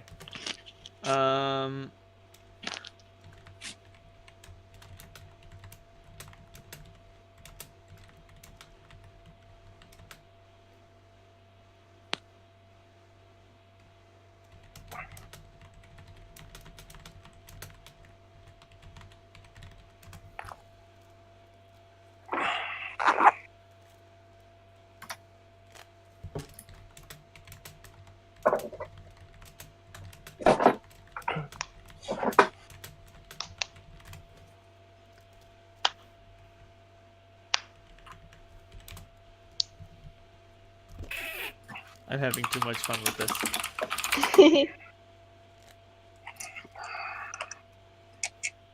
I love telephone.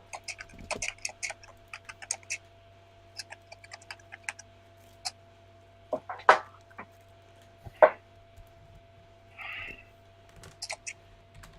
just gonna scoot to the restroom real quick.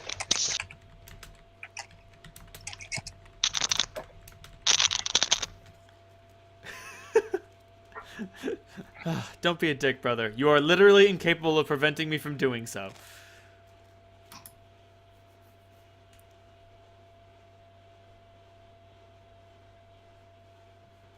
In any event, it seems like everyone is pleased with their exchange of knowledge.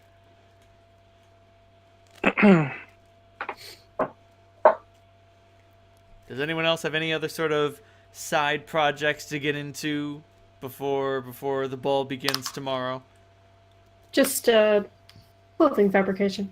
Woo! Well, I look at Sal.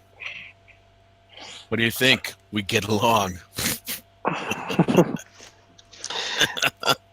He is a blade. He is a blade. After all. So at lunch, they were riding me a bit about this ball thing. Well, if they were just riding you a bit, I think you had a better day than I did. Yeah. Well, I was took them- accused. Can you believe that I was fucking accused of threatening some of them? What? Never. It's going on my permanent record. I'm so sad.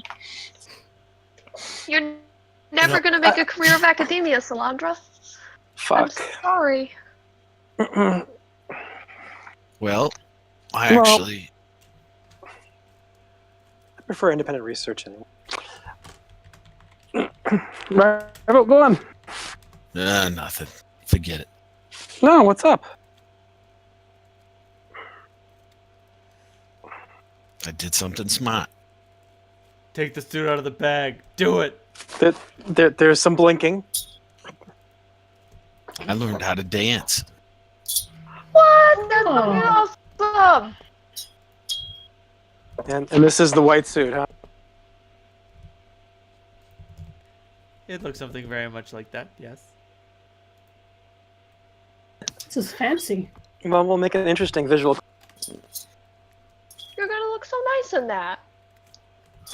I don't know.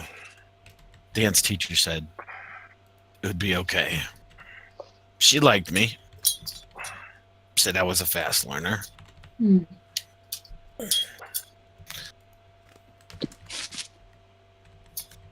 So you're gonna show us when we get to the ball, right? Well, What? we should all do a little research. Rival had a good thought there, though. We might want to just check it out independently ourselves to make sure we're not being taught some dances that are going to make us look like fucking idiots. That's not a bad idea. I'll teach you, Clem. Oh, thanks.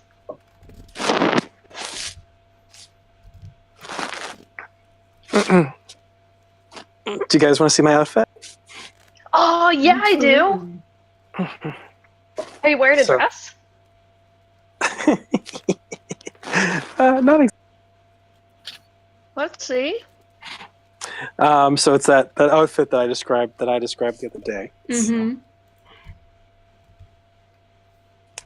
The other thing is, I've been experimenting a little bit of prestidigitation, Ronald, to see if I can use it subtly, incorporating it into dance to make changes to the coloration of the sigils woven into the silk, and also to my tattoos, if that's possible. You can I do know that. That is So- absolutely possible. The only issue is that if somebody rubs the new ink, it will smudge. Will the tattoo be damaged by that, or? No, it'll just you will have to clean the prestidigitated color away, and someone else who touched it would smudge it, and it would look weird. Okay. Well, I mean, I can remove it as I'm doing it. I can play around with incorporating dance, and since I'm good at multitasking, physical and magical. What I was thinking is multitasking dance and prestidigitation, essentially doing spell combat to incorporate changes in color. That's so cool. Sounds good. It's worth a +2 bonus at least. Yeah. I just got a good set of tight pants, babe. I can't wait to see. No, he didn't say that. Oh, That's out of character. So Holt, let's take a look at you. All right. Do you think Sure. you could make? Yes, sure. I mean, I don't care, but we are in the middle of a tavern. Oh no, I thought we were one of our. I'm about to say you can go. I had assumed one of you would go. Yeah, to I'm the gonna dwellings. follow. Yeah, and Okay. I'm looking utterly perplexed because you didn't put it on, and it probably looks like. Oh, I It's put it not- on. Oh, you put it on? There's Yeah. not much to it. Ah, Is it time for the reveal? I think it's no, not yet, not yet. Not quite We need yet. to wait for the Okay. ball to I begin. don't know. I don't know. Let me look at my character sheet. Solandra, I think that looks amazing.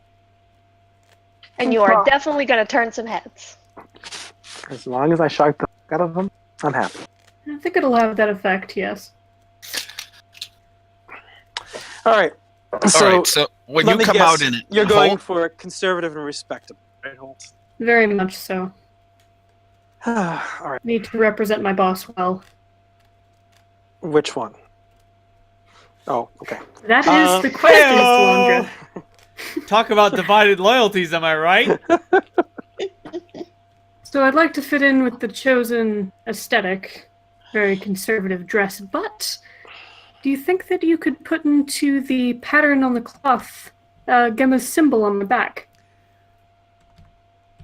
Okay.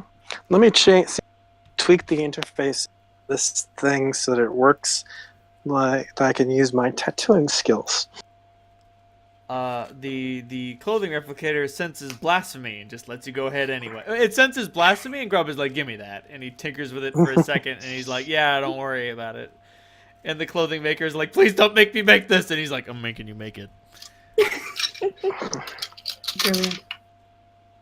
If this clothing maker had an intelligence, it would shut down as an act of self-defense, because after you make this thing, it's going to be destroyed and reconstructed for some sort of systems failure.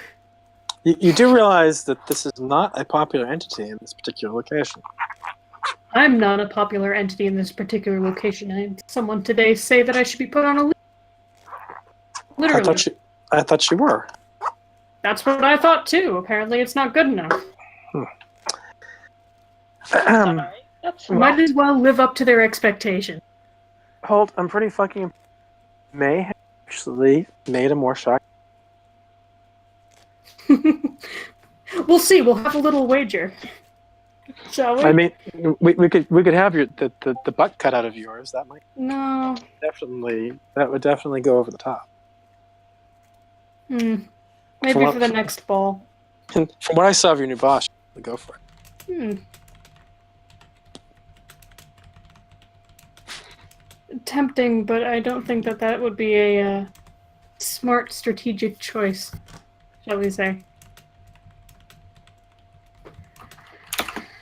Holt, can I ask a question? Do you have a tail? I do not have a tail. Oh. Holt, you are suddenly incredibly thankful that you do not have a tail. Yeah. That would probably be cute, but people could pull it. Well, if you want one, I'm sure they could graft one on here.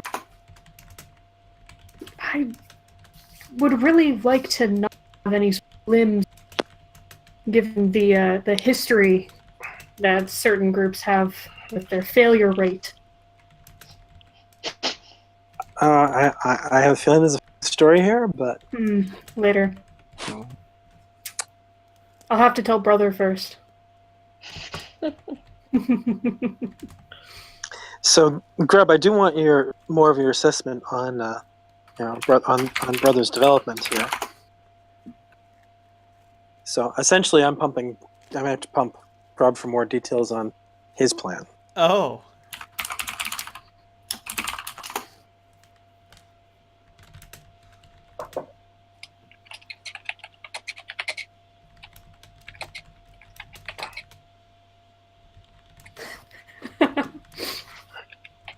It is a very nice outfit.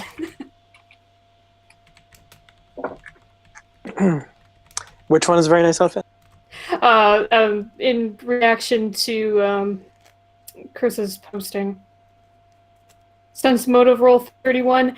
Yeah, Holt thinks you look really, really good. Is there a biophysical reaction? No.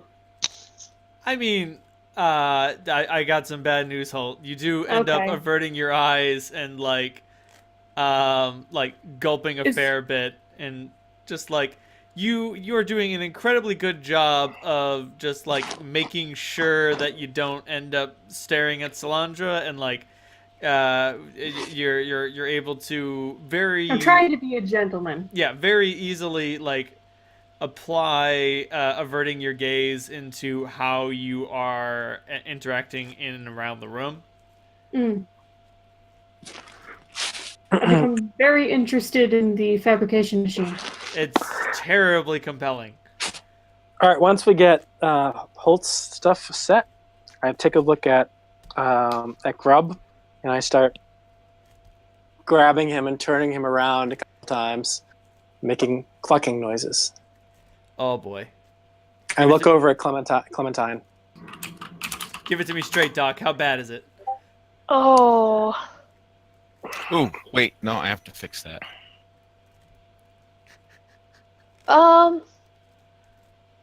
Grub, do you want to blend in or do you want to stand out?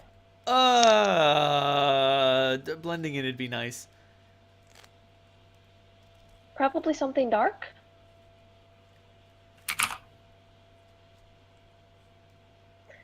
Can this machine do different texture? Robes, please. Robes are always in fashion, right? I mean, the Chosen seem to think so. Oh, good. Sorry, I wasn't exactly paying attention to their fashion sense. I should mention, you all stick out like sore thumbs because you're still wearing like your adventuring gear. Mm-hmm. Oh yeah, definitely. That's what I originally thought, Dave, but Right, but given the fact that that Holt is obviously attractive, yes. now he's a little confused. He's like, wait, is terrifying things attractive? no, I had 3 sentences saying just that, but then Yeah. Holt seemed to think it was Sorry. hot, so it's like, no, this is. He doesn't like. I mean, it's like a third of a dress. Yeah. Well, my alternative approach is, mithril chain is like, it seems like it's perfect for every occasion. It definitely won't horrify them as much. It's very shiny. Yeah, if anything, they'd probably just be pretentious. Just has mithril, have mithril, withril, pithril, and it's extremely powerful, strong, and we know how to do everything right. Anything you can do, I can do better. Anything you can Issues? do. What was that? No. Why do I have a sense of your day went, Clementine? I just thought they were gonna be, I don't know. you thought they were going to be not dicks, right? Well, Seriously? They were okay the first day, and I thought maybe I'd meet them. Thinking, okay, let's see if So, they're so, actually nice. And then the second day they were mean again. So I don't know what to expect. It's a big arena, Clem. They fight so with words. This is Clem- how they get a pecking order. They don't die. They jab each other with talk. Clementine, Yeah, worry when they're being nice. right. Beware Serious. the man who fakes a limp. When they're being dicks, that's when you're seeing them. Yeah, hi, big brother. Not you, little brother. Big brother is watching you.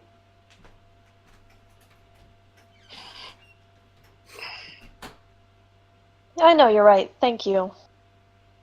It's just frustrating. Well, I know how you Yeah. feel now, Rye. think of how people in Wind City are to people from the other districts. I mean, they're nice about it, but they feel fucking superior because, well, in some ways, they've got things going there that people in other places don't have. And they fucking forget about the fact that people are people, whether they live in shit or in towers.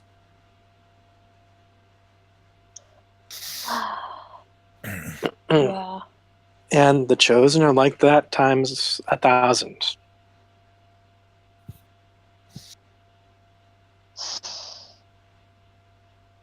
So don't think that when I showed up in Wind City the first time, I didn't feel eyes on me. Like, what the fuck is this weird chick from garbage doing our nice clean? Well, especially if you take the same approach that you are now. Well, yeah. If people are going to judge me, I might as well fucking judge me on my terms instead of trying to be like them. I know they're fucking always going to judge me. I know they're fucking always going to be thinking I'm less than them. So I might as well stage the argument. That's why I love you, Solandra. Because I'm a bitch? Exactly, and you're so smart about it.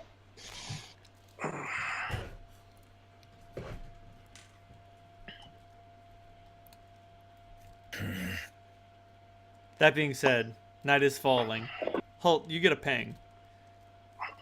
Okay. You're requested in Vindrez's office.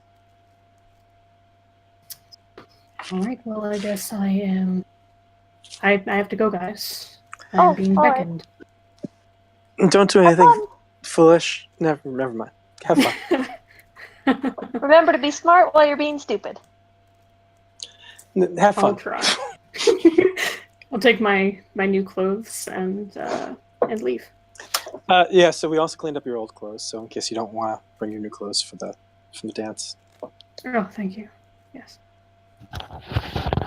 Oh yeah, no, I'm wearing my adventuring stuff over there. This is for the ball. Right. You gotta Can I- save that reveal. Can prestidigitation clean up like minor soot and scorching? Yes. Okay, then his clothes are good as they can be. Thank you. Good for gutter filth. I mean, Nice. we could also use the fabricator to just make fresh ones. No, I like my shirt. It'll feel exactly the same. It will be functionally identical. The question I have about fabricated items is, are they location dependent? Right, will they survive when you leave the dome? That's a very good question. Well, I won't be wearing it just in case.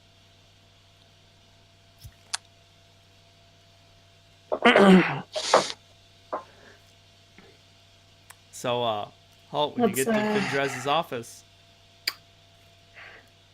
Yes, she brings you into her living quarters. I see. Sorry, we're off the clock. I was just getting a little lonely. So, tell me what it's like down below. I've never been. I think that he'd start talking about Wind City. It's a little it's easy to describe its grandiose buildings, the beautiful temples and statues, fountains. We're starting off with pretty images. I was about to say, we're going to start with pretty places. Yeah. And talk about the library and how that was pretty amazing. That was definitely something that stood out to him when he first visited there. It's like you guys have a wealth of knowledge inside of the devices, but having all of those books before you is a sight to behold. And she's just like, so you go through all those books with your hands. Yeah. That's got to be staggeringly difficult to keep organized. I suppose so, but some people take pleasure in the organization. That's not where I'm from, though. And he'll tell her about the World Bazaar. How it's fast-paced and lively and like everything that you could think of in the stereotype of adventure can be found there. He loves the bustling energy and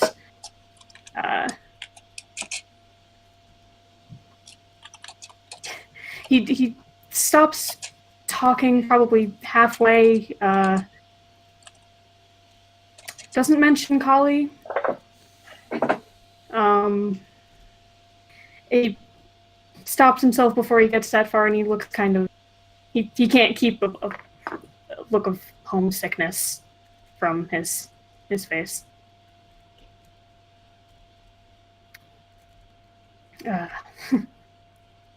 You miss someone. Or something. Someone. Who is she?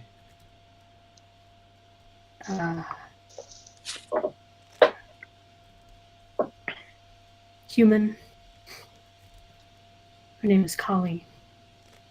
I've known her for years.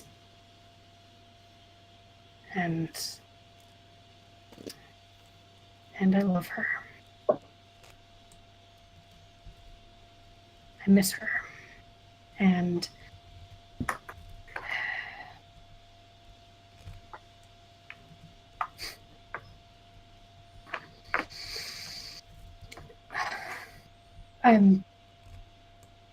I'm not sure if I can... Why did you really call me to your office? Because I was lonely. And I wanted to spend the night with someone, and I figured it should be you. It's interesting. I can tell you anything that I want to. Is it because I'm an outsider? Partially because you're an outsider, partially because I can kill you if I think hard enough.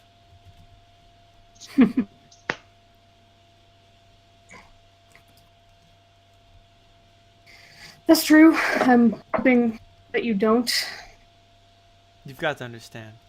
Secrets are a commodity, but they're also a burden.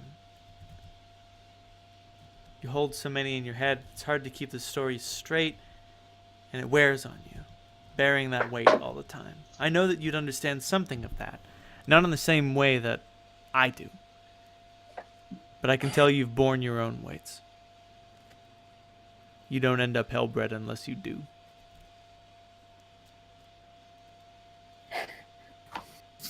All of your bad decisions catch up with you sooner or later.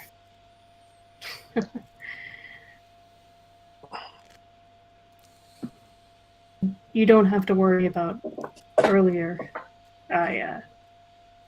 Who would I tell? I suspect my father had a word with you about it. Very briefly. I swear, that man can see the future. I don't know if that's true or not, but maybe when you just get to be his age, you just understand these things. I don't know.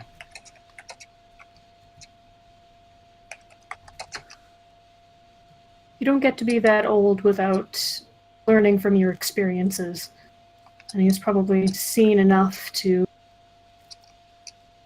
be able to predict how people are going to act. You tell types, if that makes sense. Holt, do you know how old I am? It would be rude to ask or guess. She No, I don't know. she just like shoots you a glare like, shut the fuck up. Don't be such a gentleman, you piece of shit. He will laugh at that. I don't know. I've never met Nazmar before. I'm 78.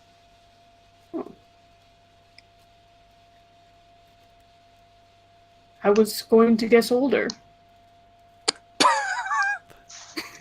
My father was 66 when he impregnated my mother. My mother was 28. I see.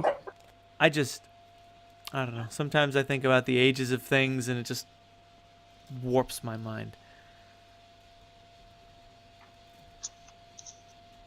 How old are you, Holt? I can't tell. He kind of scratches his head like, you've described to me before, Reynold, that there isn't like a definitive calendar, and if there is, it's pretty much just used by magic users who have to keep track of such things as dates. Right. He just sort of shrugs like 40-ish. You stop counting after a while. How to count the hours, I never can explain by the clock that's on the tower or the clock that's in my brain. And like she looks at you and says sort of like well, you look good for 40-ish. Thank you. Awkwardly. That's what I was looking for. She says rather awkwardly. You look good for 70 plus. Thanks.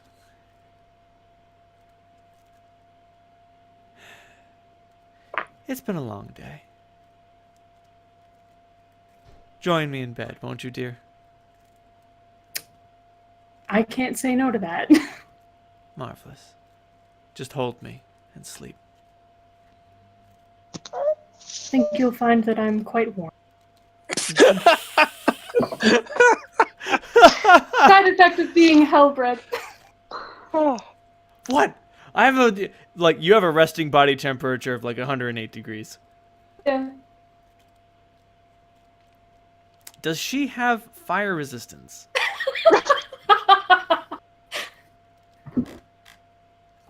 No.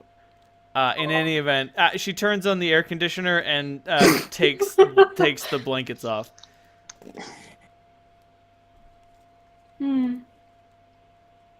That being said, what are the rest of y'all gonna do with your nights?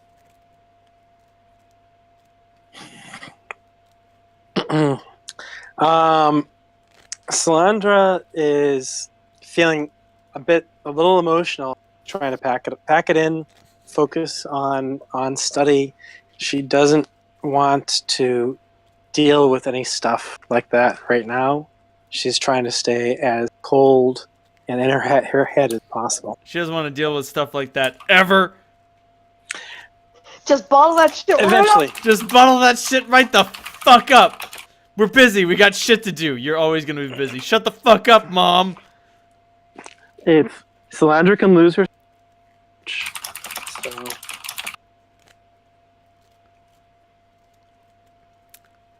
She's got a lot to research. What are you looking up in specific this evening? Well, I went up a level. So I need my new spells, and I have to deal with some of that stuff.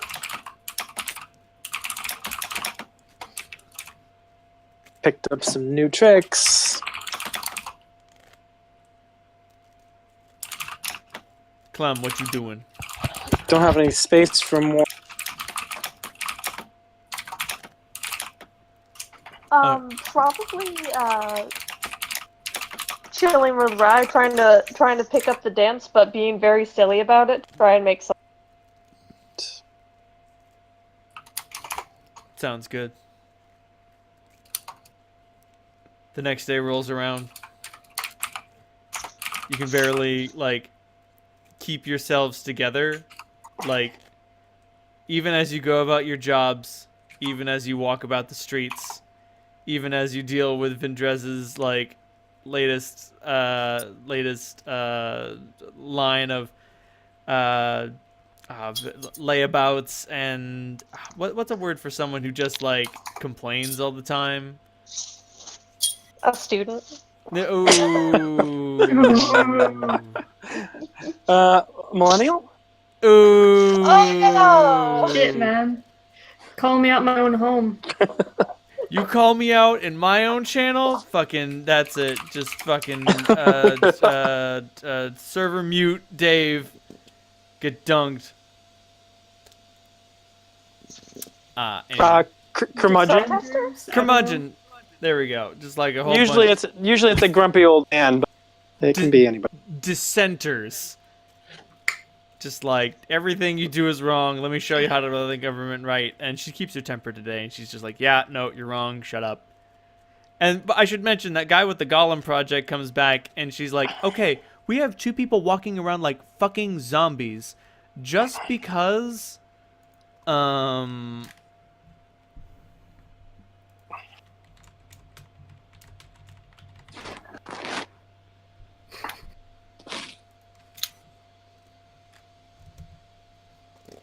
Just because Zorak is able to walk around on metal arms and metal legs after they were all horrifically ripped off in that terrible incident does not mean that this will ever succeed on anyone ever again.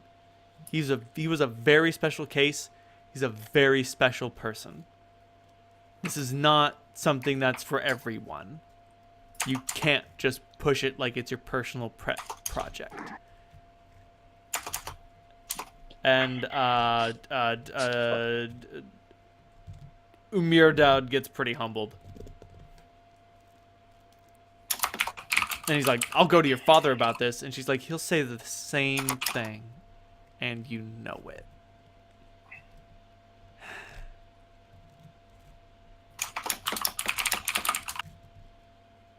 But the day, like, breezes by. It flies by. Like, people would love to fuck with you, but they're all too busy talking about the ball. I do try to find footage of chosen dance methods. It is, at the same time, very stately, but also very impressive. It's very precise and very synchronized. Waltz-ish? Waltz-ish in some cases. And then, of course, there are personalized dances. And sort of those personalized dances are the only ones that get kind of wild, but they're definitely not wild enough for your tastes.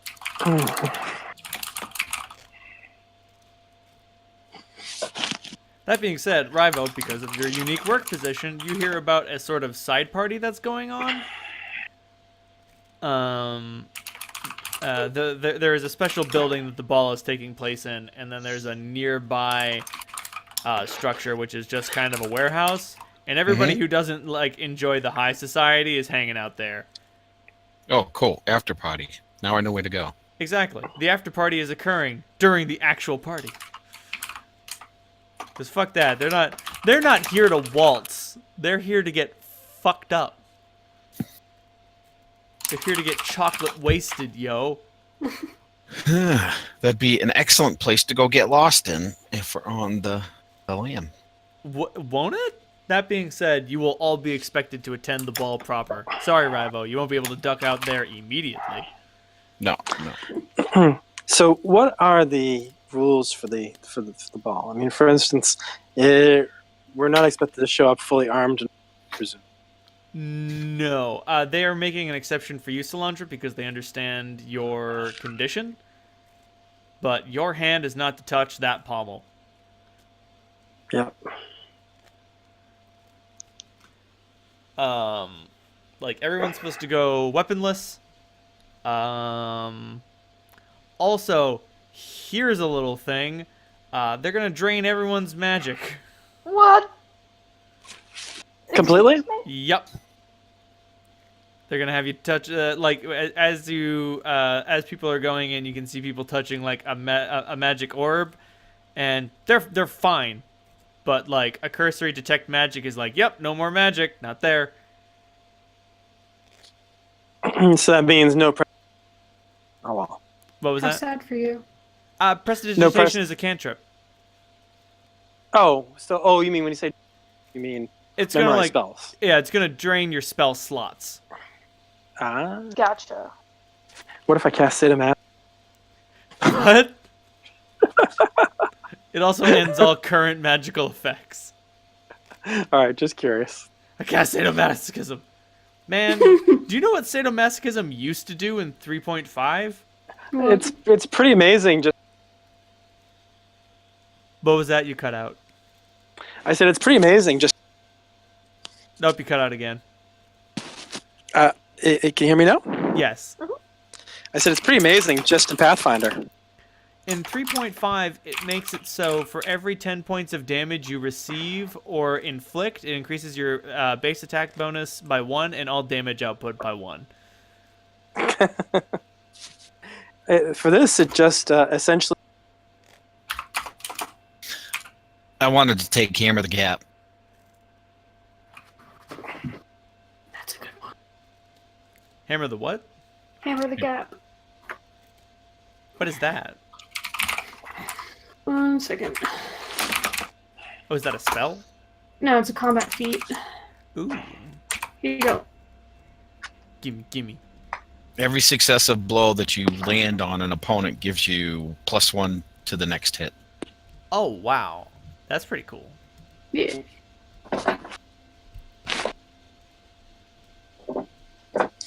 I hate to ask, but I should probably ask.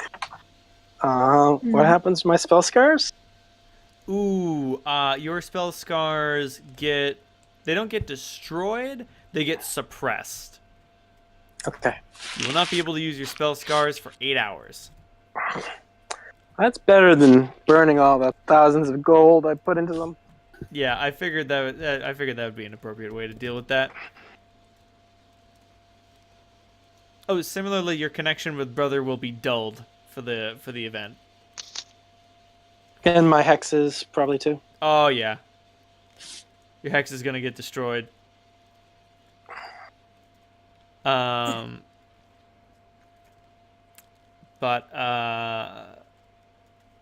do you all enter the ball? Oh, I get a haircut that afternoon. Nice. I will fabricate my outfit at some point. Good. Right on. I'll help Clementine with her hairstyling if she wants. Oh, she is wearing a scarf. That's it? Just a scarf, nothing else. Just enough. That's all. No, y'all get gussied up. There's a whole lot of preparation. Like, the entire city is abuzz with everyone getting ready for this shindig. You don't know. You get the distinct impression that Aspartine hasn't held a ball in, like, maybe decades. Like, it's been a very long time since he had anything to celebrate. Oh, it's worth saying that Slandra has ring fingers and her toes. Nice. Tell Cap, to get back the brushies. Yes. release the image. I Release gave the you a image. drum roll. Da, da, da, da, da, da. Here we go. Boom! Ooh. Yes! And that's what everybody looks like. Holy shit! Grubs should be a bit taller, but that's cool. Wow. I love this. But So this yes. was 14 hours of work. Mostly today. That is very, very. Oh my god. I recommend making it big in another window because the image Oh, I size already is have. quite large. Yeah, Okay. so did I. All right, great. Oh my god. all right. Y'all get ushered over to a large sort of like stage area where Aspartine is up there in his chair, and he's like, "Ooh, look at the motley group of you." Okay. Stand there and look pretty for a little while, okay? Please, thank you. Okay. And people file in from an assortment of entrances, and it's just an extraordinarily large ballroom, like a stupidly big ballroom. I should mention though that like, Holt, you had a Cool brother detail. Hmm? I didn't catch brother in the big picture. Yeah, there he is. Holt, you crashed a District 4 party once. Mm. Those hoity-toity fucks. They had a whole harem locked in the basement. You're not against prostitution, but you're against forced prostitution. Let's put it that way. Oh, very much so. That being said, the shindig they had going on there had more people than are here. You suddenly sort of begin to realize like how empty it is up here. Like, population can't be more than like 10,000. And like that's just stupid low. Like that's 3 oases. That's not even half a Wind City. That's like 1/100th the World Bazaar. Like, fuck. Perhaps underwhelming. Quite. And like, you'd say if you had to hazard a guess, like all of you, if you had to hazard a guess, there's like 5,000 people here, which leads you to believe there's probably like 4,000 people hanging out at the quote unquote after party. And then there's probably like 1,000 people who are either going to be darting in and out or have to do something or just didn't want to go or find the entire event to be some sort of political travesty and refuse to go. But still, no matter how you crunch those numbers, this should be the most Brobdinghian shindig ever conceived. And yet, Holt, you've seen bigger parties. All right then. Rivo, you've seen more people at the arena on a Sunday night. On a Sunday! That's where that's when Connor makes people pray at temples and then forgets about it, and then people sneak into the arena anyway. But yeah. And Aspartine like holds one hand up, and like you can tell like the effort of just holding his hand up to be like, everybody shut the fuck up. That's like almost too much effort. And he drops his hand back down. And he's like, thank you very much for joining me on this auspicious evening. Please welcome my new guests. And there is a round of applause. Some of it's quite enthusiastic. Some of it's like a fucking golf clap. Like, yeah, I have to clap. Thank you. Clementine curtsies. Thank you very much for joining me here. Let's all just have a good time. For once. Just have a good time. Alright. So the way this is going to work is that there are 4 major actors that you all can interact with at any part of the ball. There's the Emperor. Selena is like obviously present in the crowd, and she'll be easy to find. Vindrez and Gunnar and his associates. We'll begin with sort of like introductions and greetings. So discuss amongst yourselves who you each want to interact with. And obviously, you two people can go interact with one person, but that means that there's one person who will be one major actor in the evening who will be unaccounted for a section of it.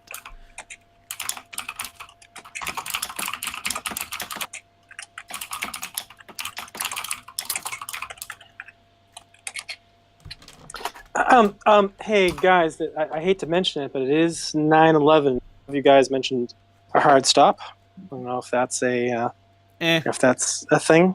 I don't care. I'll stay up till I don't 9:30. I don't give a shit. I'm the only one who's got to wake up like super early in the morning, as near as I know. Not me. I'm fine. Just thought I'd mention it. Yeah, I can go wherever.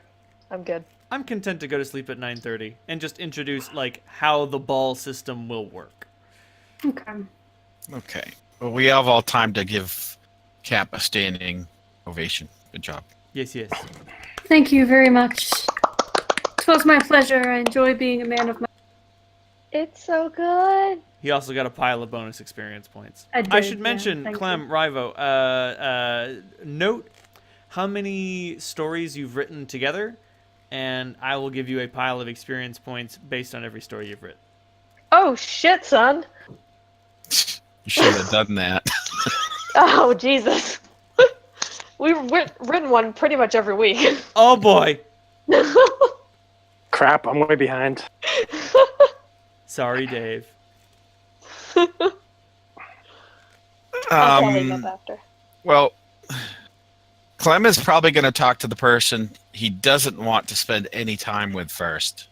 So whoever he is inclined to like the least. Yeah, Clem's sticking with Gunner. She wants to watch his back and learn who his friends are.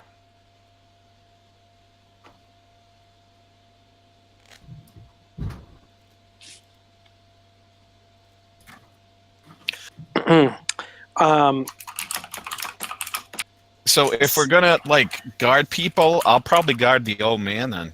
Sounds good. Well, it's not necessarily guarding. I mean, like, guarding may become a part of it. I can neither confirm nor deny. Given what he has said in the 2 times we've met him and his interaction to me, he's the one that I have the most affinity for, and my intuition is telling me that, you know, I don't want anything bad to happen to him. Right. And So- I have deliberately cultivated that, and it makes me feel good that I did my job right. Excellent. So, Salandra, Holt, who you guys gonna hang out with?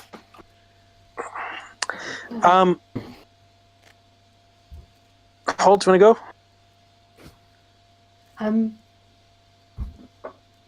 Perhaps you should spend some time with your... And Half no sister? items were removed from Oh. me, Reynold? I mean, like, you couldn't... Right, nobody took away the bag of holding. As far as they can tell, it's just some sort of decorative sack. Okay. Thank you. I Not was that it planning- matters, because these guys have fucking guns. Right. But just, like, in case of emergency... In case you want to die with a sword in your hand, like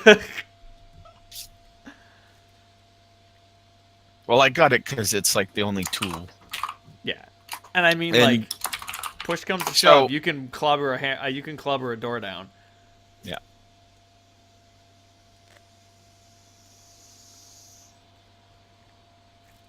But yes, Holt had suggested that Salandra get closer to her half-sister.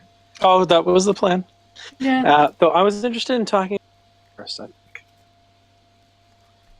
Oh boy. Go ahead. So, Clementine, you're hanging out with Gunner. I'll pay my respect to Gunner first, but so in terms of just yeah, we'll go over together. Got it. You guys go over together. He extends a bow to each of you, and he's like, "So, how are the new additions to the family settling in?" we fit so well here.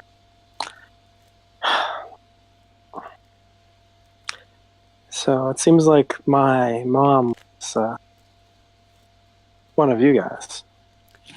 You could say that. She was a bit of a firebrand, a bit of a dissident, but she kept it classy. Unlike some of us. I flick a gaze chest. One of his attendants leans down and whispers something to him. The man, the woman is mute. I forget. And he's like, "Oh, I see. Pardon me for not understanding." He says, gesturing wildly in front of him in your general direction, as if to indicate what you are wearing, despite the fact he cannot see you. Yes. Sorry. My theory is barbarian as well. Be a fucking barbarian. He gestures to no one in particular. He says, "Some of my best friends are barbarians." I suppose that's true for us all. Well, thanks for what you put in the line for us. I know it works for you too, but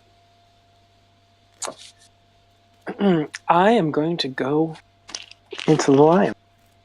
Any advice? You're going into the what?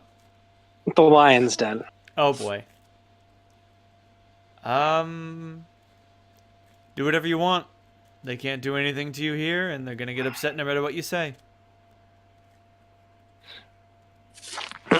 And I'm intending to chat with the head dick himself. Good luck. Well, Gunnar, best of luck here. I think we're all going to need a little touch of it. Clementine, see you in a bit. Good luck. And like he goes to be like, "Oh, Clementine," but before he can finish, a grizzled orc walks up to him. This orc looks like supremely fucked up. Like part of his there's a large spot in his head where hair doesn't grow. He's missing one of his eyes. His nose has been removed, and there's just sort of like something that approximate a nose put over it, but the bridge of it has been chopped away, so that he still has very good vision despite having only one eye. And when you look at his hands and feet, he's wearing just like robes with a belt at the center, with a very open chest. And oh boy, does that chest look super fucked up. Rival's got scars. This man shouldn't be alive. And when you look at his hands and feet, you can tell they're made out of metal. Clem, this man strikes you both as best friend and abomination before the goddess. She gives a very cautious curtsy. And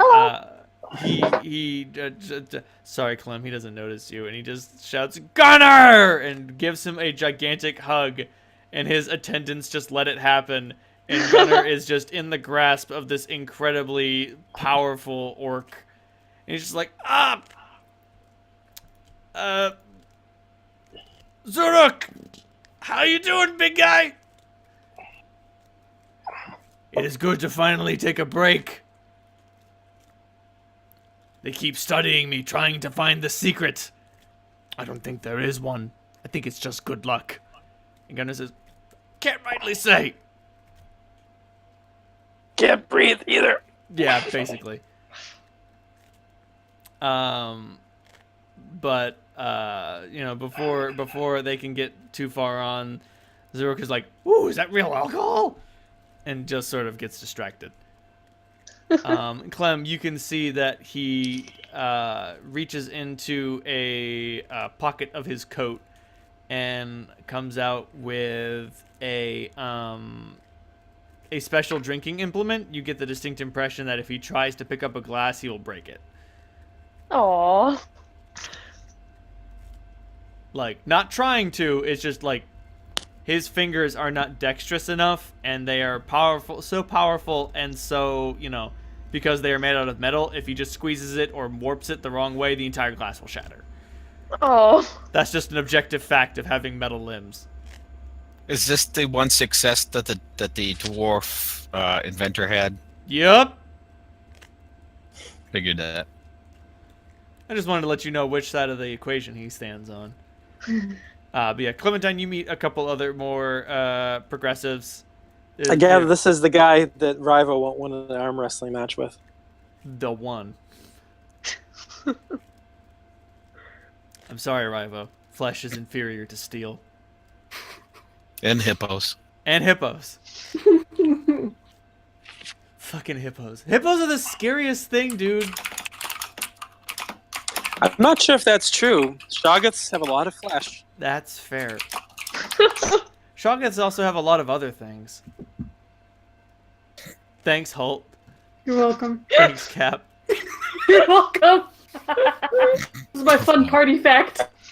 Fun party fact. Did you know Mummified Hippo has a charisma score of 14? And someone is like, I didn't. Ah. Only if you're Egyptian. The rest of you, it's a fucking 4. Run away in fear. But yeah, Clem, you do get to meet a lot of the progressives. Like Zuruk is the one that you meet that is the most noteworthy. Am I getting a sense of like, is the group here kind of divided like more, or is everyone kind of mulling around in no obvious way? It's pretty clear that the progressives are meeting with the progressives right now. Mm-hmm. And the conservatives are milling around with the conservatives right now. Okay. You wonder what will happen after they've exchanged their pleasantries. But most of the progressives are young. Most of the progressives are either very young or extremely old. Cool. Like, it's a whole bunch of young blood and young guns, and then occasionally you catch this ancient elf or something, or this other ancient, or an ancient dwarf who's like, back in my day, except they're right about what is good about what was back in their day. Back in my day, we took in 10 immigrants a month, and god damn it, they had the best dirty jokes on the fucking planet. I will stop and whisper in his ear and give him a new dirty joke. Perfect. You do so, and he hollers and roars with laughter, this grizzled old dwarf, and he's like, You see what I mean? And like, let the first stone be cast, as he looks across at the sort of conservative side of the field, and he's like, You funny nutties couldn't come up with a joke like that. Oh boy. Uh-oh. First blood. Oh boy. Oh boy, I certainly hope things don't spiral out of control. That would be that'd be a shame. Oh no. All right then. So, Rivo, you walk right up to Duskius and Selena. They're just sort of milling around, schmoozing with the conservatives, and they're like, Duskius looks at you almost sort of confused, and Selena is different. Rivo, you faced Selena down like in combat. You faced her in Mortal Kombat before, and she is nothing like that right now. She's so much more emotive, like almost drunk on emotion. It's kind of disturbing. Does she have her sword with her? She does not. Oh, it's that. Okay. Yep. I thought that she was on drugs. like you all are all the time. I mean, Hey. sort of. So I will approach them respectfully. I will give them a gladiator's salute to the that you give to the elites in their box seats, and approach if they seem to want to exchange pleasantries. I will comment them on how gratified I am to see them this evening, and that I hope they thoroughly enjoy their evening. Selena, like, cuddles up to Doskius, and she's just like, look, father, he likes you. And Doskius looks almost disgusted. And he says, I've got business to attend to. And she skips up to you, Rivo. And she's like, don't listen to him. He gets like this. They don't understand. You're so respectful and well-spoken and just so much unlike all the others, you know?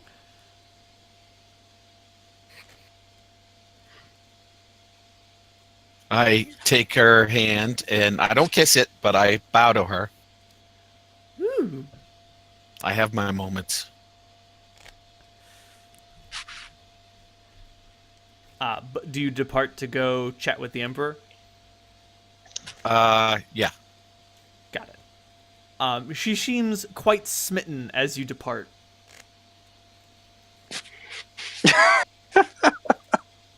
That's not how Rival expected that to go at all. Oh no.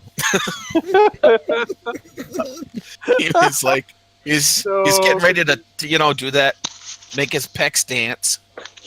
He didn't have to. Unnecessary. Rivo, I've got some good news and I've got some bad news. The old guy.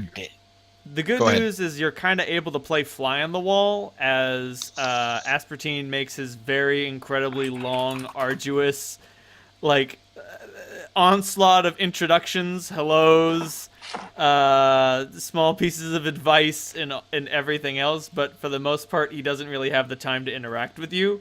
Like, it is literally a constant stream of, oh, hello, Emperor Aspartine. I require your wisdom on a matter of grave importance, or good evening, Emperor Aspartine. Thank you very much for holding this fantastic occasion.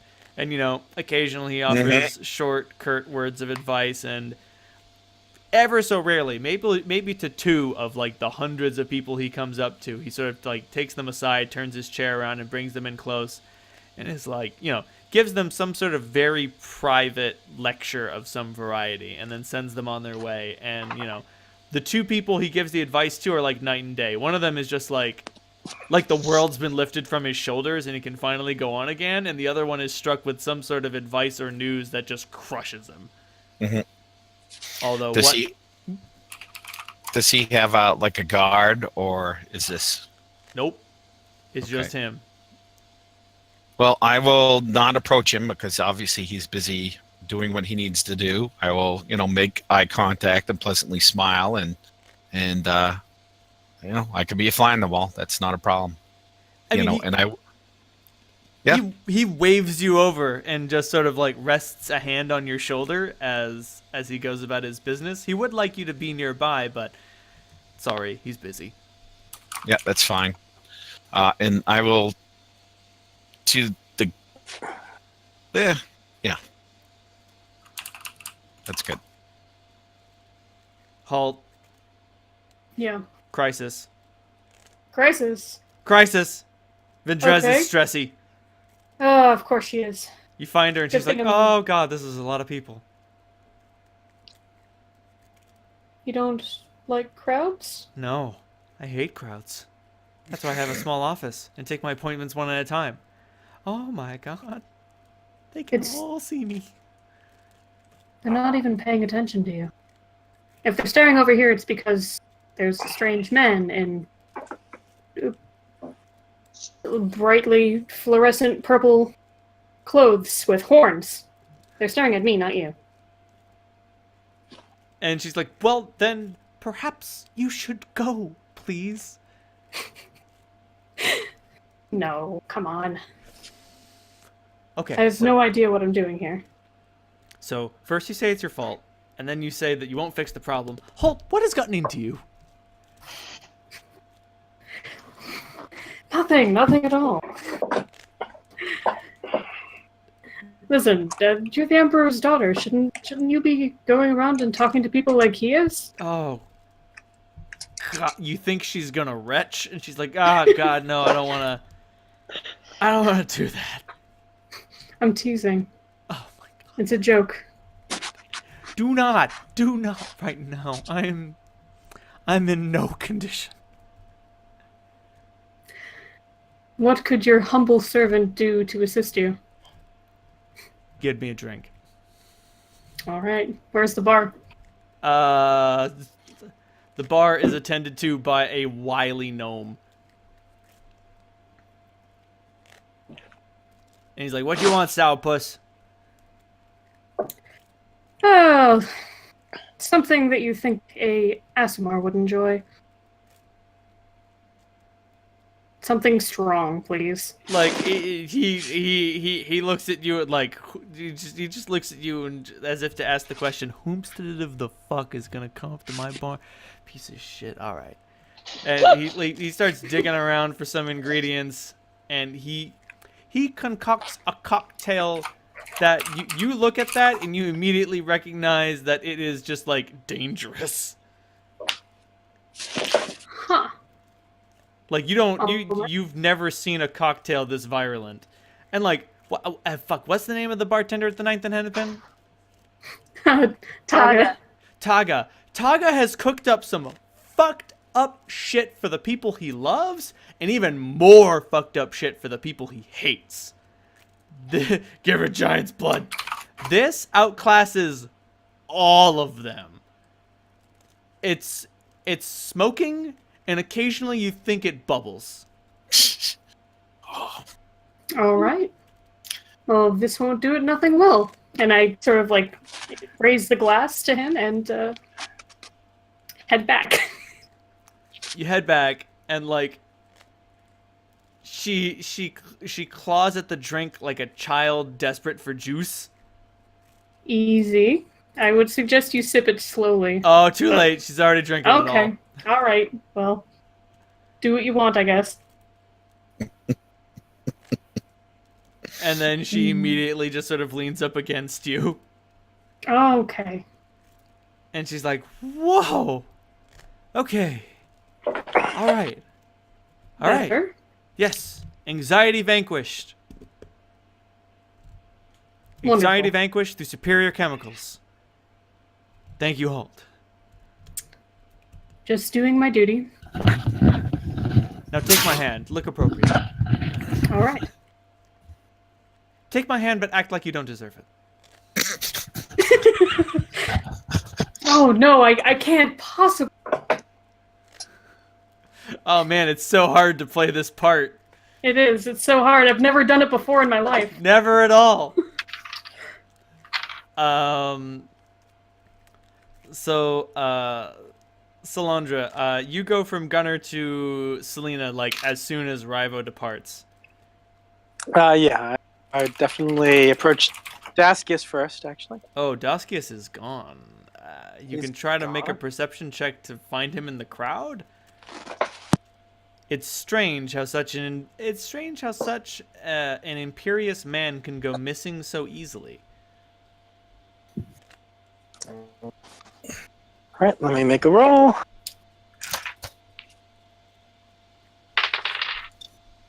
And I love my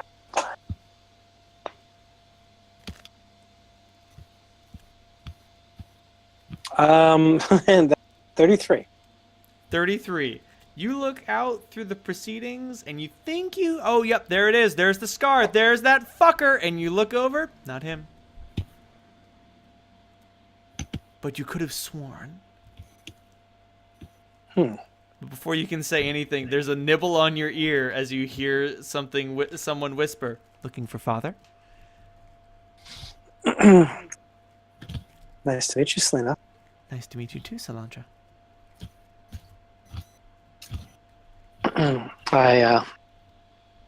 Turn and look at her. She is. Oh, I should mention how people are dressed. Vendrez is dressed rather conservatively. She's not spilling out or anything. Quite frankly, her office clothes are more revealing than what she's wearing now. She's stuck to something stately. The Emperor is wearing what he always wears. You're reasonably certain that he literally cannot change his clothes. Like the strain of doing so might actually kill him. Oh no. I'm sorry. He has 2 constitution. Oh no! So I imagine there's prestidigitation involved in his upkeep. He wears the life support. He does wear life support. Special clothing, life support. What does it do? Keeps my dumb ass alive. Selena is dressed excruciatingly provocatively. Like, she is spilling out of her dress, and it barely keeps her decent. Well, that's better than me. I mean, to be fair, you've only got one titty out. Like, Yeah. Only one. Also, strategically placed slashes pants. So, but I extend a hand. Would you care for this dance? Ooh, not yet, not yet. Introductions are still in order. Plans are yet to be made. But when the dance bell rings, I would love to join you. But as I started this conversation, are you looking for father? I smile at her. What made you think of that I might be? Oh. I'm not saying you're wrong. Just curious. Trust a daughter's intuition. You come over to me, you expect to find him. You don't see him. You look out across the crowd. You still can't. I know where he is. And he's not here. Not quite. Maybe dipping down below. But I won't say. Not yet. Did you know that I like games? I'm not surprised. So I am talking to my sister now, not her brother. Brother? No, sorry, I'm an only child. You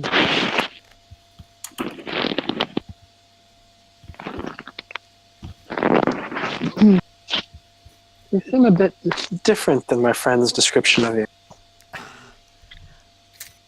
I like to keep work at work and play at play. And I do like to play.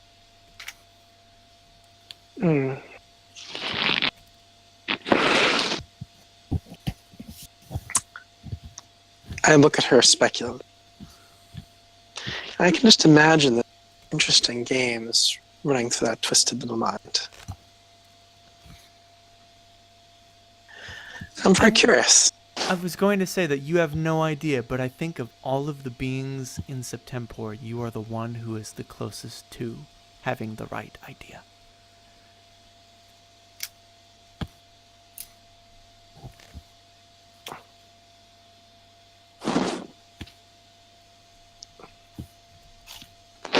So you're...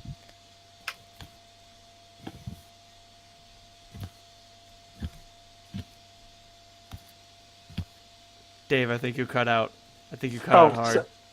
yeah. So you are close to your father? Very close. You know how close. Don't try to play like you don't. It's an open secret. Everyone knows. And you are the daughter that he expected and desired? What was that? And you are the daughter that he expected and desired? Yes, something like that. He wanted your mother so desperately, but he couldn't have her. So he had to settle for second best. But you didn't inherit any of the magic. No. Perhaps. I fear I've traded it away, but for a power far greater. Yes, I was very curious about the description you did to Bravo. I prefer not to speak of perfection. He doesn't like it when I talk about him. Besides, it's pointless. You'll meet him soon. Perhaps not soon, but inevitably.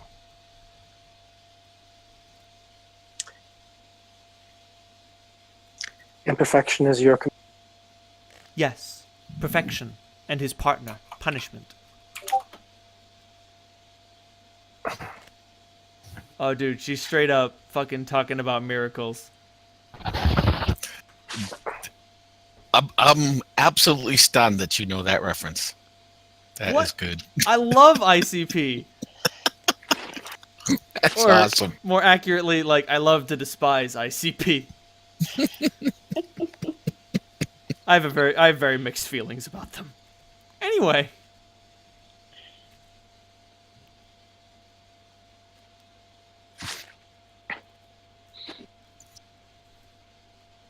So why couldn't you bring perfection with you here? It's against the rules. Also, we needed some time apart. I need to stretch my wings and fly around.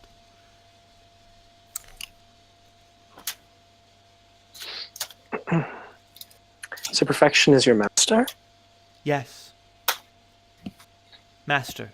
Mentor. Power.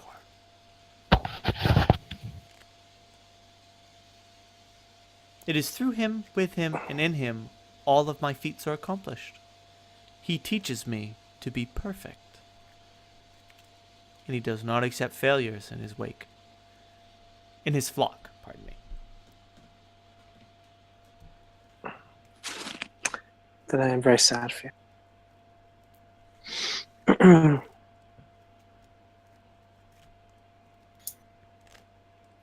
But with interdictions out of the way, we'll move on to the dance. Next time in the Septemport game. Y'all get 5,000 experience points. Nice. Toot toot.